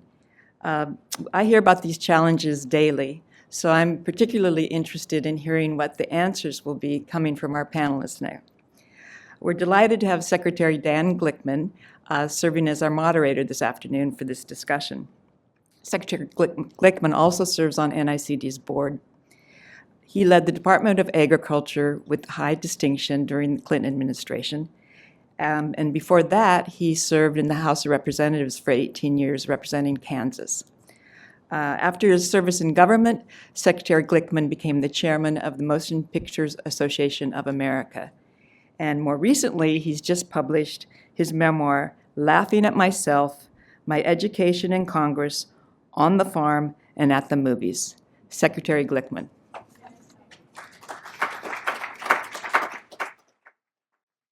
Plug, and my grandson's tuition appreciates that as well. Well, first of all, it's what an honor to be here, and I see all these famous, great people, Tom Daschle, and Jim Colby, and Fred Duvall, and many others. Every time I see Tom, I'm thinking he knows more than I'll ever know, even though he's 25 years older than I am. And Keith, it's great to see you as well. And Carolyn, it's great to see you and have these distinguished people. So let me just, first of all, I want to say my daughter is a graduate of the University of Arizona. So I think that that's, I went to the University of Michigan, and we talked about the average temperature differences between the two schools. And I think I made a mistake, to be honest with you. But anyway, so we're very lucky to have two very distinguished people. And I'm going to kind of glance through their resumes, although most of you know the folks. But you've already heard from Todd Whitman, who's chair of the NICD Advisory Board, governor of New Jersey, first female governor in President George W. Bush's cabinet as administrator of the EPA. She also has published, It's My Party Too, The Battle for the Heart and Soul of the GOP and the Future of America. And she has a great reputation for problem solving, for substance, and for meaningful contribution to American democracy. And so, Christine, pleasure, governor, administrator, what do we call you? Excellency? Christie, okay, all right. And then Tom Friedman. I've known Tom for a long time. We worked together in the Clinton administration, and Tom and I had a wonderful trip to Africa in 1999 it was, and we went to Nigeria, Kenya, South Africa. We had about a 4-hour meeting with President Mandela in his house, Tom was one of the real brains behind the Clinton administration and has done great work since then in food policy and a lot of other areas that I've been involved with as well. So this topic is such an interesting but strange topic because the role of the executive branch. And one of the questions that struck me is that, back in the halcyon days when I was in Congress and even during my USDA experience, I mean, it wasn't, I'm not Pollyannish about it, but it wasn't nirvana, but it was a hell of a lot better than it is now. And I would even call up Bob Dole on the phone, and we'd have conversations about what the wheat program ought to look like, or how many airplanes we were going to sell out of Wichita. And so, so the executive and legislative branches worked pretty well together, by and large. I mean, I realize there were problems, and President Clinton had issues the last 2 years of his presidency, and that caused some disappointment. But by and large, we continued to get things done, not only because Clinton had his own style of government and wanted to get things done, but we had people in Congress like Tom Daschle, Bob Dole, and others, many others, whose goal was, why are you in this business? You're in this business to get things done. And so I think that's the thing that's perhaps it's caused so much distress among the American people is that, are these people actually getting things done for us? Do we see any results happening? But so I would ask you both this question. When the founders of this country created our system of government with 3 equal branches of government, theoretically to each be a check on each other, it was done at a time when the operations of our national government were not significant, were not large. They worried about the role of our national government. They didn't want it to be a monarchy. They wanted limits on government. And in addition to that, they had, I don't think, a lot of comprehension about what was going to happen to this country, but they created a pretty resilient system to deal with it. And I'm not going to argue with that, but as we talk about the relationship of the executive branch with the legislative branch and even the judicial branch, does this system of separation of power still make sense? And is the role between the executive and legislative branches of government still as relevant as it used to be? I mean, we now are in a phase as today where the whole government may shut down. Nothing seems to be working. We have total gridlock. I suspect it will work. We'll fix it to some degree. The end of the country is not here. But the structure of our government was based on a much less complicated system than we have now. So I would ask you both, from a historical perspective, do you think this system can still work even in the toxic environment that we're in now? Yes. I mean, I absolutely think it can work, and frankly, I think it's the best system. The balances that we have, what we can look at is how have those balances changed, and how much has Congress ceded to the executive branch. I mean, you'll hear that from Congress. They'll argue that, and the executive branch will say, no, darn it, we need to have one place where you go, and that's the beauty of the system, of having those checks and balances. And we heard in the last panel of the Judicial branch saying that they really don't engage in politics, that they try to look at just the precedent issues from the Constitution to determine constitutionality and determine on the merits of the case. I would argue that they are having some challenges with that these days because Congress has been having these issues of not being as responsive to the needs of the people, and that's, I think, what got us to where we are today, because so many felt Congress was dysfunctional, not passing the big pieces of legislation that related to their everyday lives. But I think our founding fathers were amazingly prescient, and the way they set up the checks and balances, they meant for the system to be contentious at times. They meant for it to be slow so that there wasn't going to be one overpowering group that was able to rush everything through and do it on a whim, that it would take time because they understood it was going to be complicated. So can I just ask you a follow-up, then I'll go to Tom. So, Christie, some say that our system was designed where we have one foot on the brake and one foot on the accelerator at all times. But that burns the motor up. It destroys the brakes. The car falls apart. Is that what's happened lately? Well, we're getting close. I am very worried about our democracy today, but I'm worried about it more from the partisanship perspective than actually the laws, the way the Constitution was set up to have the balance of power. It's been our problem as allowing the partisanship to get so deep that Congress is now, I mean, we heard it in the earlier panels, that people just aren't talking to one another. They're not getting to know one another as human beings when they serve in the Senate and the House, and so they are not willing to have the kind of conversations that will lead to decision-making that's going to be in the best interest of the country. So I still would say I think the three branches of government are what we want. The balance of power is important to have so that there isn't one that is dominating. Our founding fathers were right in that.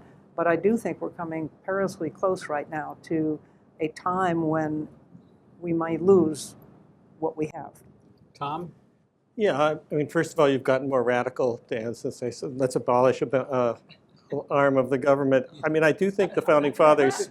Quite recommend right. that, but that's okay. Oh, it's Washington, so I distort what you say. But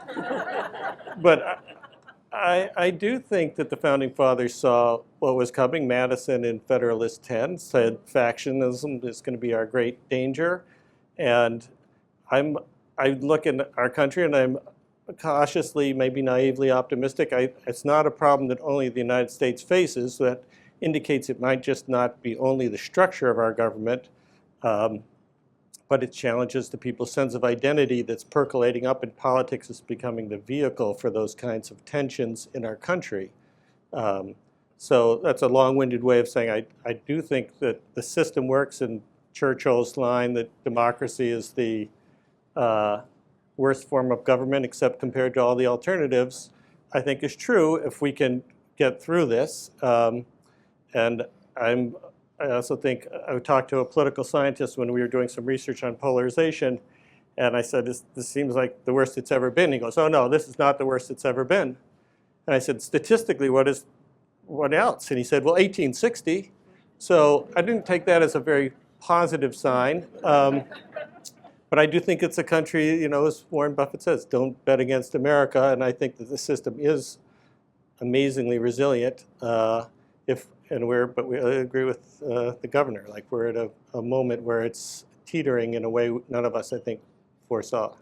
So do you either think that there are any structural changes? I realize some of these would require constitutional amendments, but are there any structural changes in our system that would perhaps impact both the executive and legislative branches, but that would help grease the skids a little bit in terms of getting things done, rather than be on the precipice of a default, and maybe that's just a periodic problem that we're having. But is there anything that we could do structurally that would make the system work better, other than let's just all get along, let's spend more time together, let's love each other. I'm not demeaning what you said, but I'm just saying that it seems like it's got to be more than just having 2 or 3 of these collaborative events, a year where people will get together and get to know each other's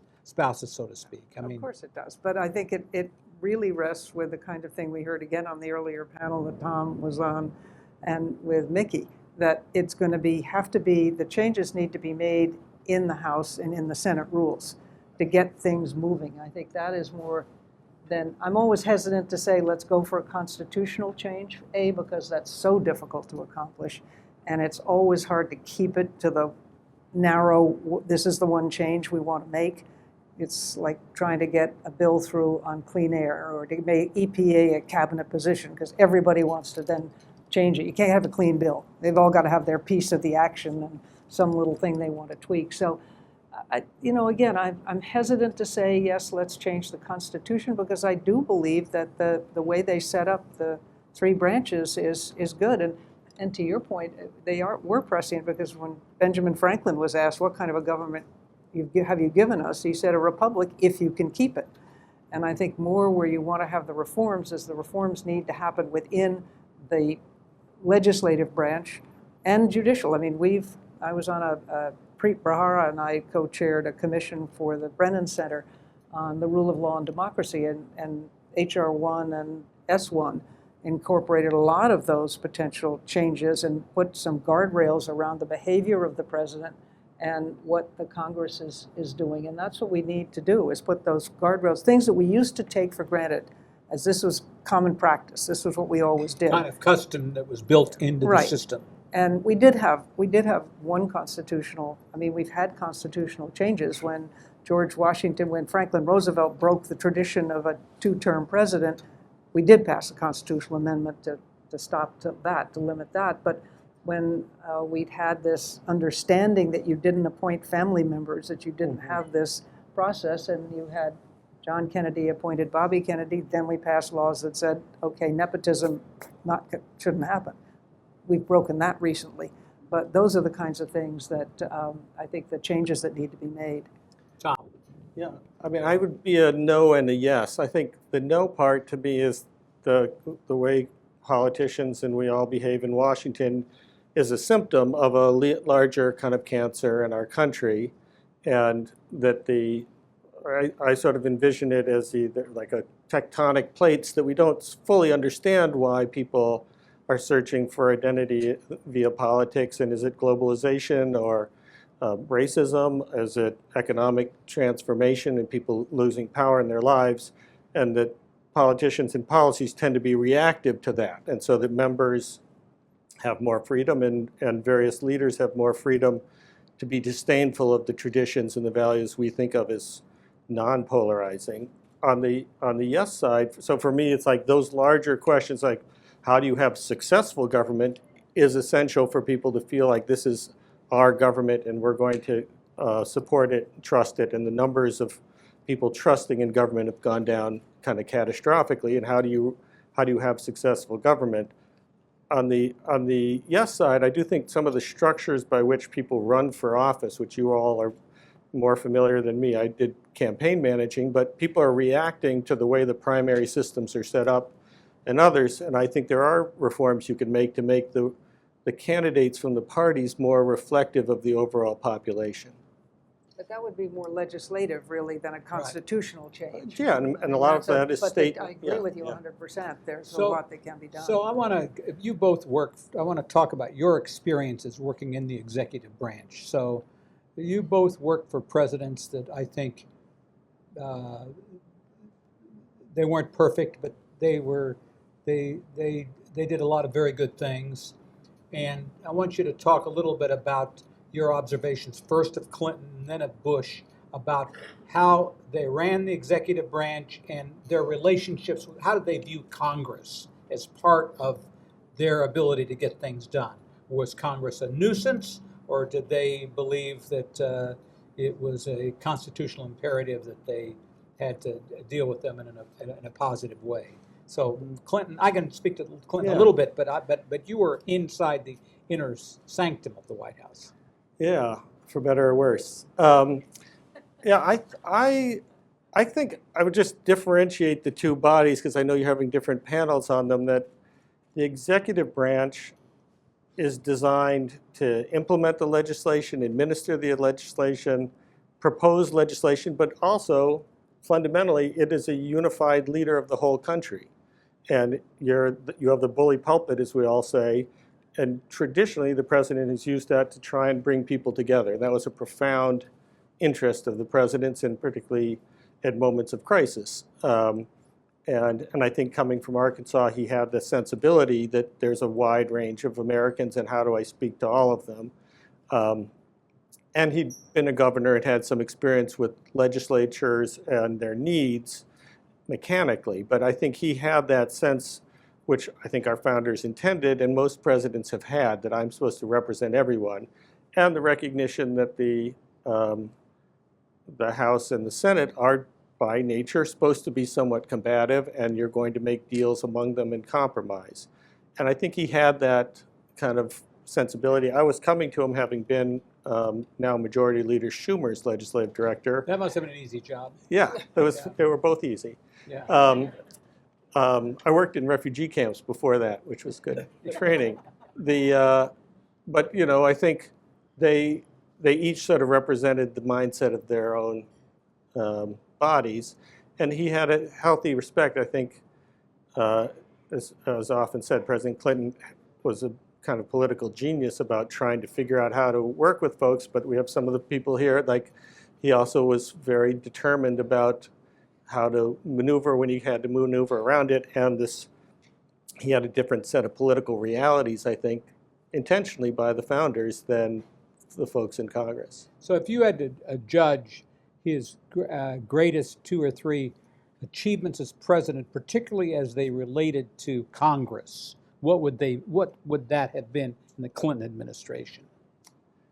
Well, I think he would probably pull back the lens, because it's often done, and here we talk about bills or amounts of money, that I think he was very proud that at the same time that the size of government shrank, the productivity and the growth, economic growth of the people in the country, particularly in each of the quintiles, rose, and particularly at the lower end.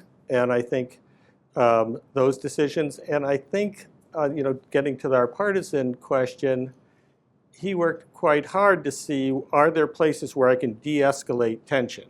Because a leader has a choice often whether to exacerbate tension within a society or to try and de-escalate it. And I think he pretty consistently tried to de-escalate it, and I think a lot of those efforts, both the economic success, but also the ability to keep going even amidst a lot of partisan furor, as you said, I think he'd be quite proud of that ultimately.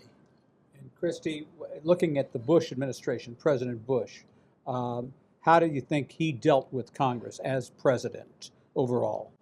Well, he came from the background of a governor, so he understood the importance of a legislature, working with a legislature. But don't forget, 9/11 changed everything. And his working with Congress, he just basically got everything he wanted as far as that was concerned once that had happened. And he turned over, I think he was more inclined to work with Congress than, shall we say, other senior members of the White House. Because he had come through it. I really don't think the vice president had a whole lot of interest in making sure that Congress was supportive. Even though he was a congressman. He was a congressman, but he, at that point, because of what had happened in 9/11, the urgency that they felt of getting things done, of their program that they needed to get done, was, we just have to bullet through. We have to do it. We have to get it done. And they worked pretty well. They worked pretty well with Congress, I'd say. And I was not in the inner sanctum, so I wasn't part of that. I was out at EPA, and it wasn't exactly the highest, most sought-after agency in the administration. It wasn't held higher than it was during the Trump administration, correct? Definitely. Yeah, right. Definitely, but let's set the bar a little higher than that. No, it was, So watching it from outside, it was watching what they were doing when we tried to get legislation through. For instance, when the big failures, the things that were so frustrating to the president, and I think this is where he would argue that he didn't get on terribly well with Congress, was we sent a Clean Air Act up, a 3-pollutant bill to the House, to the Hill, and couldn't even get a hearing on it. He tried to get immigration. I think he had a very good immigration policy proposal that he set up, and he recognized the executive branch sets it up, sends it up, and then the Congress deals with it, and they're going to make changes. They wouldn't even hear it, and that was the frustration. The times when the big pieces of legislation would go to the Hill, and we couldn't get hearings on them, and so they got quite disillusioned with it toward the end, and it was frustrating for him, I know, and I wasn't there that long, so. But as you've observed, I mean, you're a great observer of politics.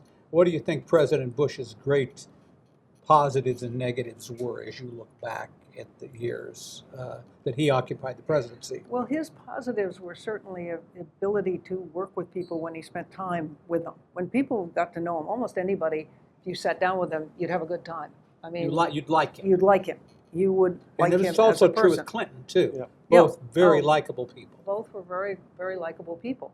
And so he could influence people that way, but he was constantly being pushed not to engage, that the frustration was such that he didn't engage where he could have made a bigger difference. And I think he will say that. I think he will say, and some of his advisors will say, that he could have done more had he been able to, had he not been quite so frustrated with the big pieces of legislation he wanted to get through that he couldn't get hearings on. Well, what about the issue of foreign policy? I don't know if you discussed this in the previous panel or not, but but the fact of the matter is that Congress complains a lot about foreign policy issues, but generally just defers to the executive branch almost all the decisions that are being made, and then complains about them. As opposed to the days, let's say, in the World War II and post-World War II area when Truman and Eisenhower basically had very cooperative relationships, and there was a desire to collaborate on foreign policy issues. I wonder if that's not one of the major changes that's happened in terms of the relationship between the executive branch and Congress. I think it does, it's of a piece of the rest of what you're suggesting to me. I think in the conversation about polarization, that President Biden likes to talk about our country and our government.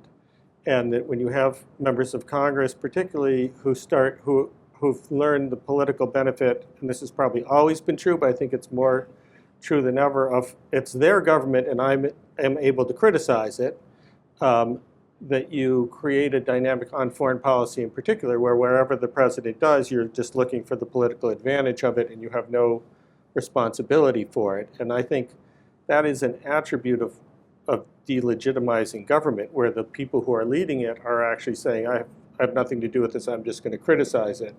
And that's particularly true in foreign policy, and I think it probably goes to what your former panel said, where there used to be more of a sense of conversation behind the scenes about some of the decisions, and now it's seen as sort of a political opportunity more than a shared responsibility. Yeah. Well, there's certainly a feeling in Congress that they want to have more of the power back. They want the president to consult with them up front on some of the actions that they take in foreign policy, particularly in wars. But I can remember a time, and Tom and Jim, and you'll both remember this, when a member of Congress would never criticize a president when they were overseas. You just didn't do it. No matter how badly you didn't like any of their policies or what you thought even they were doing then, when they were overseas, they were representing the United States of America, you represented the United States of America, and you did not criticize them. That has gone out the window. When the president takes overseas trips now, I don't care which party it is, either party, they'll be criticized at home. And to think that that doesn't translate abroad, that people don't see what's happening, and therefore it undermines the president when they're there and what they're trying to do and their ability to accomplish it, that's a whole new dynamic that we hadn't seen in decades. Yeah, I would say, I have to tell you this, my admiration for President Bush's efforts in PEPFAR and AIDS and malaria, and you were all involved in this, and everybody here was transformational. He and his team, and I think there were plenty of people on his team that were involved, probably saved more lives than almost all of his predecessors combined. In terms of what was done. The AIDS was a huge initiative of his, which he's very proud. And you know, he doesn't seem to be a guy that really wants to exploit that for, you know, personal purposes either. No. You know, at least in his post-presidency, he hasn't. No, he hasn't, and he's not that kind of a person. He is enormously proud of that, and it was transformational. It's made a huge difference around the world, and that was his focus. He's proud of it, but he is not somebody who just goes around beating his own drum. And he's been very quiet during the Trump presidency and during this presidency, and now it's interesting to see that he's going to be campaigning in an election contrary to the candidate that Donald Trump is endorsing. So it's going to be a fun time to see which one wins. This is going to get a little personal. And on one side, Trump will get personal. I mean, he'll start saying things about Bush, but I don't think George Bush is going to respond in the same way. That's just not his nature. And since we're on the topic of the executive branch right now, I want you to both talk a little bit about presidential staff and how important it is, whether it's chief of staff, head of federal government, congressional relations, or even the cabinet. I wonder if you could each talk a little bit about your observations, experience of the presidents that you worked in. Well, when we'd have cabinet meetings, we had very regular cabinet meetings. And I think you all did too. You had very regular cabinet meetings. Actually, most presidents had until Trump, and he didn't have really any, I don't think. But I will say it's very hard. In the Bush administration, speaking from the Bush administration, cabinet meetings were orchestrated events. I mean, when asked your opinion, I made the mistake once of speaking up, and everybody looked at me as if I just lost my mind. But I thought that's what you were supposed to do. And I don't think the president was upset with it. It was everybody else that you have to be very careful. You don't criticize or challenge a fellow cabinet member in front of everybody. And I found that as a governor. I tried to get my cabinet to speak up in cabinet meetings, and it was very hard. I tried to say, you know, go at it. Come on, tell me where I'm wrong. But they want to do that in private, and that's understandable. So cabinet meetings tend to be more focused on what is the issue of the day that the president wants to lay out there and what the administration position is going to be. At least in the Bush administration, that's the way it was. And the chief of staff was usually the go-to person. I know President Bush said to me, anytime you want to jump and come to me. Just pick up the phone, that's not something you do. You don't take advantage of that. If it's a really critical issue, you could certainly do it, but you don't abuse that kind of access if you have it. And so it would be more, for me, it was anti-card. You do have, obviously, a cabinet secretary who keeps trying to be the one to be the gatekeeper, but that doesn't usually work, and the issues elevate pretty fast. And Tom, from a presidential staff and cabinet, just, I'm interested in this issue of what you just talked about, whether we have an obsequious executive branch operation, and everybody is just scared to death to tell the president what they really think, or whether it happens and it's just always done privately. And yeah, I mean, I think everyone knows that President Clinton's cabinet was dominated by one superstar at the Department of Agriculture, and then the rest were sort of what's important, right? The rest of the cosmos. And I'm thinking of a very specific incident that sort of illustrated, I think, how he saw it, which is HHS has now $1 trillion+, and you had probably 30 or 40,000 people working for you, and he wanted competent people who were going to manage it. The siloing of government was a big concern to him, and actually he eventually made me senior advisor to the president with no portfolio, but with the idea that I might reach out to your department and say, and the Mandela example is a good one, where we had a school feeding program that the president really wanted to do. It was McGovern-Dole. It was a bipartisan program. And I think you were the lead cabinet officer who said, it was with all these things, there's so much turf battles about is this or State Department or we're in national security apparatus. And you were the first one who said not only what can I do, but also we'll take it from some of our resources to help support the program.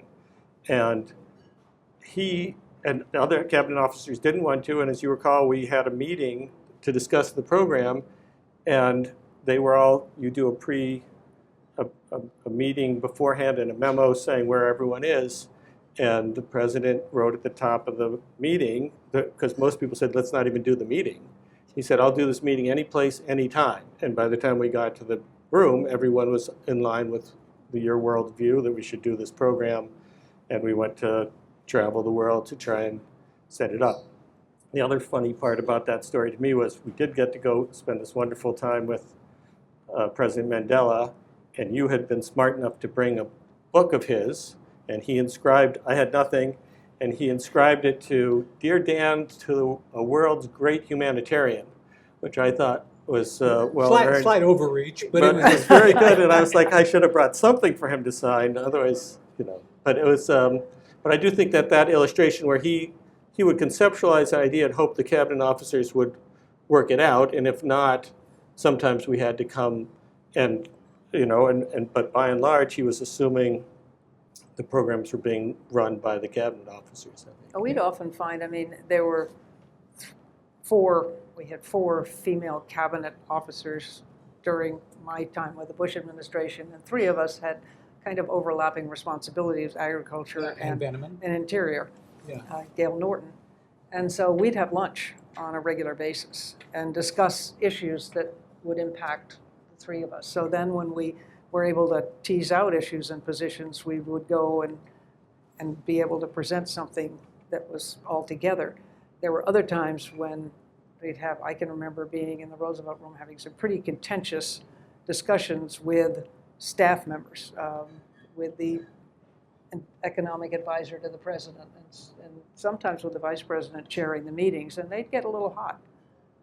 But that was what you did. It wasn't a question of all the other cabinet officers being there and fighting them. It was on your particular issue, but you'd fight it out even with somebody like the vice president being there. I just took one quick little story. So I don't know if you did this, but we'd have to send the president a memo every week of everything we've done. And it was a gigantic total waste of time. It took hours of staff time, and every possible thing the Forest Service did, or the farm programs did, or food safety, 12 pages. I don't know if you read any of this stuff. So, and we'd do it, and we'd send it there, and nothing, get no response. I thought to myself, well, either he doesn't like me, or he doesn't think it's important, or it's not getting to him. So I finally decided, here's what we're going to do. We're going to make this thing much shorter, and the first 2 pages are going to be Arkansas, and then everything else was secondary. So I said we went to Pine Bluff and established a rural electrification system, or a water resources system, or tomato processing system in Stuttgart, or within 12 hours, the memo came back, and Clinton had terrible handwriting, and he was a left-handed guy. I think George Bush was a left-handed guy too. Must be something about presidents. But anyway, came back. Glickman, next time you're in Pine Bluff, call Harvey Joe Sanders. He knows more about this than anybody. Okay. Now, I think part of this had to do with the fact that he was a governor. Part of it had to do with the fact that he was a good old boy. But what I learned from that is that if you could reach the president on a personal level, you could have a lot more influence than if it was just kind of a, abstract level. Right. So I think we have, is it 3 minutes or 2 minutes? So do the audience get to ask questions or not? Do you want to take questions from the audience? Go ahead, Dan. Is anybody have a question here that would like to ask a question? I guess it's up to you. Okay, all right. So I want to go back to this other thing about the president and the cult of personality. And I want to know whether what your thoughts were, not so much about Donald Trump per se, but the fact that in some sense he has become, in a sense, a cult of personality like some totalitarian leaders have become historically around the world. I don't recall that we've had a president like that, certainly in my lifetime. There some thought that FDR was like that at times, but FDR was also very substantively oriented. Do you think that our political system, our electoral system, encourages voters to, in fact, go down that road? Was the Trump phenomenon something that was unusual, sui sponte, or is it something that we have to worry about in the future? You want to go first? I mean, I think the danger of Trumpism to me is, and this is me speaking for myself, is an enormous danger. And he's a representative of it, obviously, because it's named after him. But the notion that the systems of government have become too polarized and that people are unable in Congress and handicapped in the judiciary and the executive branch to do the country's business, I think is enormous danger. And it's fueled, he tapped into a dissatisfaction and an unhappiness.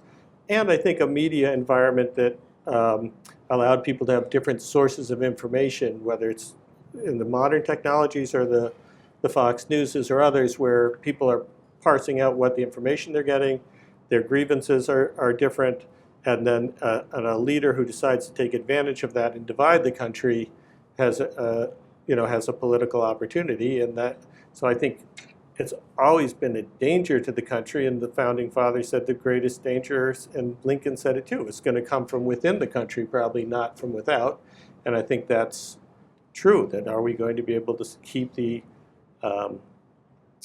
basic values of a bipartisan republic going, or are we going to consider those too inefficient and try and have a strong man, strong woman dictatorship or authoritarian system? And Christie, you've written about this too, in a sense. Yeah, I mean, we have two examples. Certainly you have Donald Trump, and it is a cult. It's a cult of personality. He's taken over one party, the Republican Party, as a cult of personality. Has no central set of values anymore except what he says. But then we've had the other side. I mean, so it shows we are susceptible to this one way or the other. The other side was George Washington at a time when the country wanted somebody strong. I mean, they were ready to call him His Excellency. They were ready to call him king. I mean, we just revolted against to have a monarchy, and yet they were willing to give that to him, and he was the one who stood up and said, no.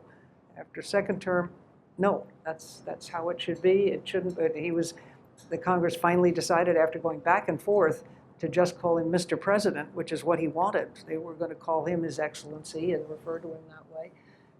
So we are susceptible to that. We saw the time when we had someone who was the kind of leader who stood up and said, this shouldn't be, we can't get into this kind of a cult. This is what we revolted against, and we're not going to do it. And then we had someone who was able to work the media and play to, I will say, he hit a nerve with particularly the central part of our country that had felt for so long that Congress was dysfunctional, that it wasn't meeting their needs. It wasn't giving them the kind of responses or hope that they wanted. And they didn't feel they were really addressing the issues that came to them. And you had somebody who stood up and said, I'll take care of it, just trust me. And that's easy. You say, fine, I'll trust you, you do it. And the more he spoke out, and he was going to be a disruptor, and he certainly was. So the issue is there, but it's reflective of us. We're the ones who control whether that happens or not, really. As Pogo said, we have met the enemy, and he is us. Okay. Exactly. Well, Keith, I think that we've not exhausted it, because we have two brilliant strategists here, but I appreciate them being here, and thank you all very much for listening.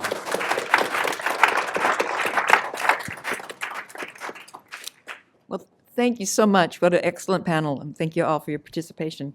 I'm just going to take a minute now to introduce you to NICD's Next Generation program. Brent Hill leads this program for us. Brent recently retired as the longest-serving president of the Idaho Senate in history. Along with Nadine Wise, Brent works to develop the capacity to engage differences in state legislatures across the country. The program is designed by state legislators and delivered by state legislators. With University of Arizona's Professor Kirk Emerson's help, we train current and sitting legislators as moderators. So far, we've worked in 17 state legislatures and with over 1,000 individual legislators. Here's a video that captures legislators' experiences with this program. At this time, more than any other, I can't think of anything more important for us to be able to figure out how to work together civilly, across party lines, and really accomplish good public policy. I mean, that's why we all come here. I think what our constituents want is for us to work with each other on their behalf. So what excites me about Next Generation or NICD is the fact that there's other people, regardless if they're from my party or another party, that's interested in really working collaboratively. It's about relationships. And you don't want to destroy that or hurt that relationship, even if you're just trying to build a relationship. In order to be successful in any political body, you can't do it by yourself. Everything you do is in conjunction with the other members of your body and the body across the rotunda as well.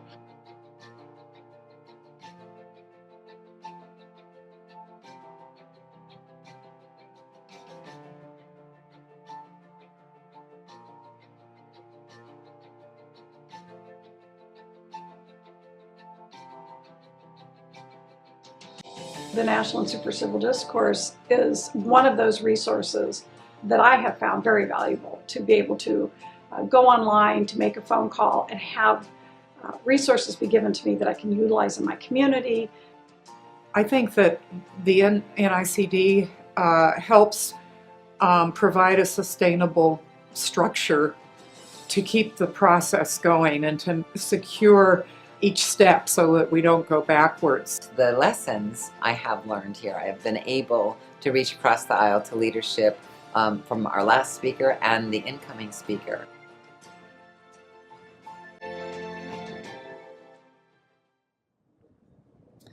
The final NICD program that we want to tell you about is our research program led by Rob Boatwright and Tim Shaver. Rob is a professor and chair of political science at Clark University, and Tim is an associate professor in communication studies at Kansas State University.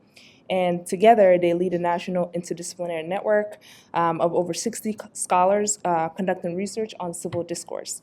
The research program regularly organizes research convenings to advance the field.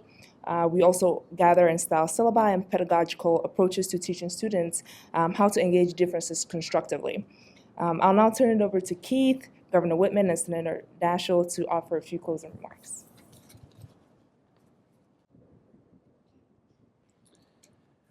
Well, it has just been great to be here today. I have fully enjoyed myself. I hope it has been as stimulating for all of you as it has been for me.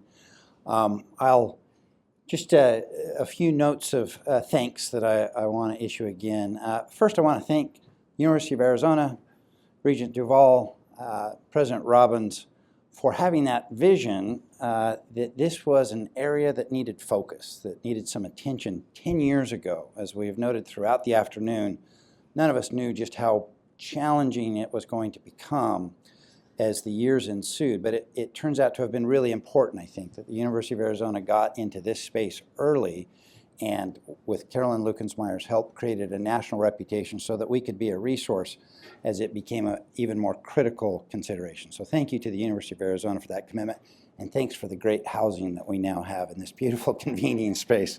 My office is right over there. I get to look out at the Washington Monument, and I think that it's a worthy investment to say, hey, it matters in our nation's capital what we do here, and universities can bring to bear important perspectives to help us out of the challenges, particularly on this problem of how do we engage our differences constructively. So thanks to the University of Arizona.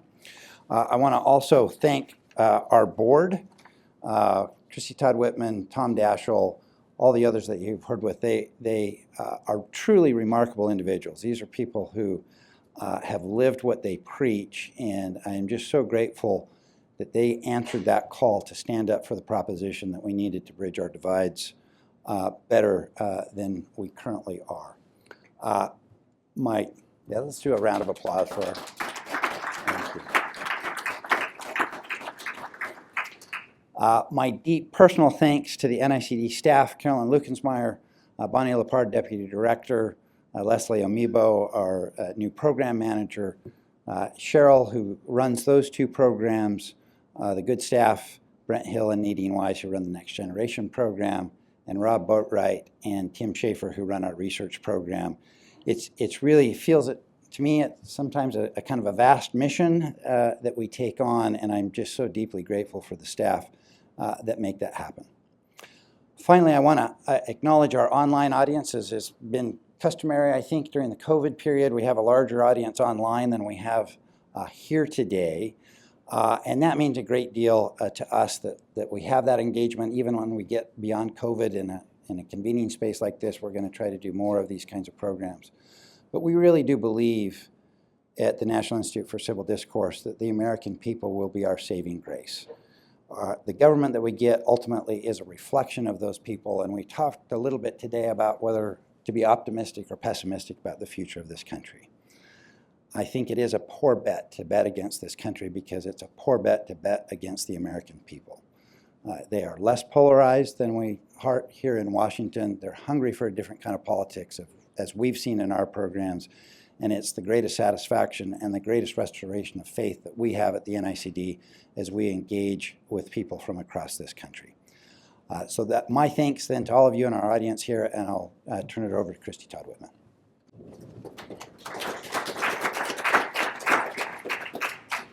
Well, Keith, I'll just echo all your thanks to everyone. Thanks to you, thanks to the staff of NICD, thanks to the University of Arizona. I hope everyone has gotten a sense from what you've seen, from not just the panels, for what you've seen on the video screens of the kinds of programs that the Institute is pursuing, is building, is growing, and understand that they really can make a difference. It's not just the occasional get together and feel good about each other, but they really go into the depth and into the heart of the country where we are more united than divided. We really are. So thank you to all of you, and I hope everyone has enjoyed the day and will take away an understanding of all the good that happens and can happen.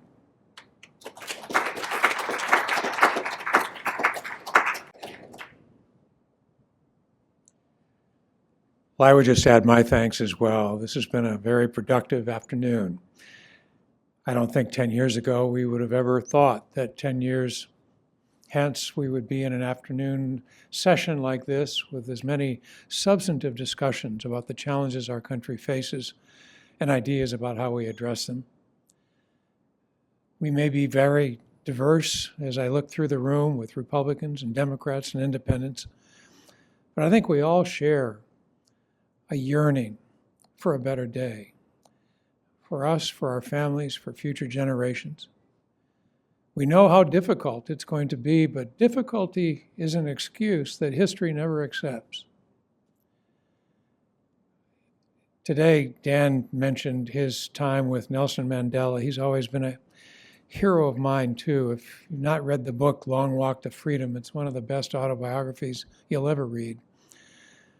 But he once admonished his inmate in the same cell as they continued to argue about apartheid. His cellmate would always say, well, it's just impossible. That's going to be something that we will always have in this country. Admit it, acknowledge it, and deal with it. But Mr. Mandela said to his cellmate on more than one occasion, many things seem impossible until they're done. Well, it may seem impossible as we gather this afternoon to address these extraordinary challenges, but with our dedicated effort, with organizations like this, it can be done.